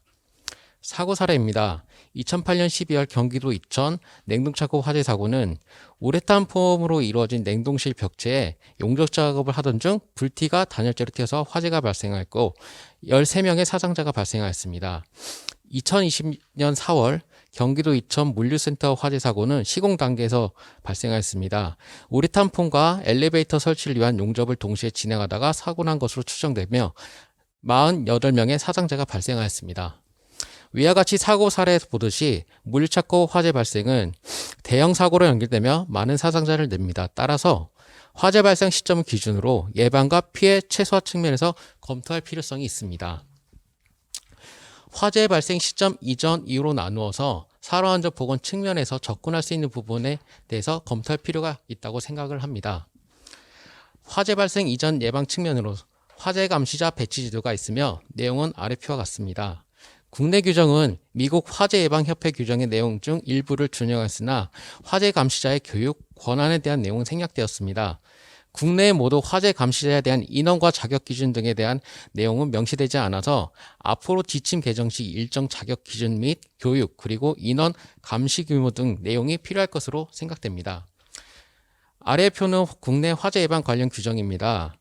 기준에 관한 규칙에서는 화재 예방에 필요한 조치가 무엇인지, 위험이 존재하는 장소가 어떤 곳인지에 대해서 용어가 명확하지 않고 건축법에서는 방화구획을 설정하도록 되어 있지만 물류창고의 구조적 문제로 방화 셔터로 대부분 채택되기 때문에 화재 사고 위험이 여전히 남아 있습니다. 화재 발생 이후에서는 비상구, 경보 시스템, 스프링클러 등 피해 최소화를 위한 설비의 설치 기준이 마련되어 있지만 산업안전보건 측면에서 연관되어 다룰 수 있는 부분에 대해서 하나여 이야기하고자 합니다. 상기표를 보시면 기준에 관한 규칙과 건축법에서 비상구와 출구의 개념이 명확하지 않고 경보용 설비와 소화 설비의 설치 기준이 면적 기준으로만 되어 있습니다. 또한 성능에 관한 내용이 명시되지 않아 타 규정 준용이 필요하다고 생각됩니다. 세 번째, 제도적 개선 방안입니다. 공사 현장은 이미 완공되어 사용되는 건축물과 다르게 만들어지는 과정에 있어서 화재 안전시설이 설치되지 않거나 작동되지 않아 자체적인 방어 성능이 없는 상태가 대부분이기 때문에 화재 예방을 위해서는 관리적 측면과 작업 안전 측면 접근한 것이 바람직하며 화재 발생 시점 기준으로 예방과 피해 최소화 측면으로 다음과 같은 개선이 필요할 것으로 생각됩니다. 첫 번째, 화재 예방 측면입니다. 화재 감시자는 배치 인원에 대한 기준, 자격 요건, 교육 및 훈련에 관한 사항이 현재 국내 규정에는 없기 때문에 화재 감시자의 인원 및 자격 기준을 지정하고 전문적인 업무로서 위험을 통제할 수 있도록 권한과 책임을 부여할 필요가 있다고 생각합니다. 두 번째, 방화구획 설정입니다. 대부분의 물류창고 내부는 방화 셔터로 구획됨에 따라 화재 시 가동되지 않을 경우 방화 성능을 확보할 수가 없는 게 현실입니다. 미국 규정에서는 방화구획은 반드시 방화벽이나 수평부재 또는 두 가지를 조합해서 구성하도록 명시되어 있습니다. 따라서 지침에서 창고 시설의 하나에서도 방화벽 설치나 피난구역 설치를 하도록 제시를 하고 우레탄 뽐칠 작업 등은 화재 위험 작업 전에 완료할 수 있도록 공정 단계 조정 및 개선을 업계에 권고할 필요가 있을 것으로 생각이 됩니다. 그리고 용접, 우레탄 뿜칠, 도색 등이 여러 작업이 혼재된 상태에서 작업을 진행함에 따라 화재 위험성이 증가하므로 현실적으로 혼재 작업에 규제가 안 된다면 용접 등 화기 사용을 배제할 수 있도록 관련 기술 개발과 연구가 필요하다고 생각이 됩니다. 두 번째, 피해 최소화 측면입니다. 비상구 및 출입구는 보행거리 기준으로 획일적으로 정해져 있어 지하층의 경우 외부로 직접 통하는 비상구 설치 기준이 없는 실정입니다. 따라서 비상구 및 출입구에 대한 개념을 명확히 하고 지하층의 경우 지상 외부로 직접 통하는 비상구 설치 기준을 마련하기 위한 연구가 필요하며 지침을 통해 상세 기준을 제시하는 것이 화재 피해를 최소화하는 방안 중 하나일 것으로 생각이 됩니다. 건설 현장에서는 임시 소방시설이 설치, 해체 변경이 지속적으로 이루어지며 산하원적보고법상 소화설비, 경보용 설비 설치 기준이 불분명하기 때문에 소방시설법이나 임시소방시설의 화재안전 기준을 준용하거나 기준을 명확히 할 필요가 있다고 생각이 됩니다.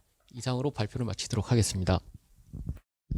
예, 토론자 여러분 수고 많으셨습니다. 그럼 이제 마지막으로 물류센터 대형 사고 예방에 대해서 사고조사 전문가인 발제자의 종합적인 제언을 들어보도록 하겠습니다. 지금 시대 흐름에 따라서 이제 국민들 생활 패턴이 계속 변화되고 있고요. 빠르고 편리한 거를 이제 추구하는 그 생활 스타일에 맞춰 가지고 인터넷이나 모바일 기반으로 하는 그 소비 트렌드가 이제 시장을 지배하고 있습니다. 그래서 물류 산업은 아마 현재까지 변화된 속도보다도 아마 더 빨리 더 급속하게 앞으로가 이제 더 성장할 것으로 이제 생각이 되고 그럼에 따라 물류창고 건설 물량도 지금까지보다도 더 확대가 될 것으로 이제 생각이 됩니다. 그래서 여러 가지 리스크를 가지고 있는 물류창고 건설 공사의 어떤 변화 속도에 보다도 저희가 이제 더 빨리 그 어떤 대응 방안을 마련해서 좀 시행하게끔 하는 그런 법적이나 제도적인 부분, 그 다음에 실제로 현장에서 그 액션을 할 수 있게끔 지원해 줄 수 있는 여러 가지 방법 마련이 좀 빨리 서둘러서 좀 이렇게 마련이 돼야 될 것 같다는 생각이 듭니다. 실제로 이천 화재 사고 이후에 이제 정부 차원에서 건설 현장 화재 안전 강화 대책을 마련했음에도 불구하고 그 경기도 용인에서도 또 이제 운영 중인 물류센터 건물에서 화재가 이제 발생한 바가 있습니다. 그래서 신축하는 물류창고가 늘어나는 만큼 아마 그 기존의 물류창고에 대한 메인테넌스를 위한 그 작업들이 많이 이제 벌어질 것으로 생각이 됩니다. 그래서 신축하는 어떤 물류창고 건설에 대한 안전관리 방안도 마련하는 것도 중요하지만 화재가 취약한 물류창고 건물 안에서 여러 가지 유지보수 작업으로 인한 그런 위험까지도 같이 고려를 해서 여러 가지 법제도적인 정비나 그다음에 그 인허가 발주 단계에서의 어떤 대책 마련이 필요할 것으로 보입니다. 감사합니다. 이번 두 번째 세션에서 발제되고 토론된 논점과 제안사항은 향후 연구의 기초자료로 잘 활용하도록 하겠습니다. 바쁘신 중에도 노고 아끼지 않고 준비하고 참석해 주신 발제자, 토론자 여러분 수고 많으셨습니다. 감사합니다. 오늘 포럼 마치겠습니다.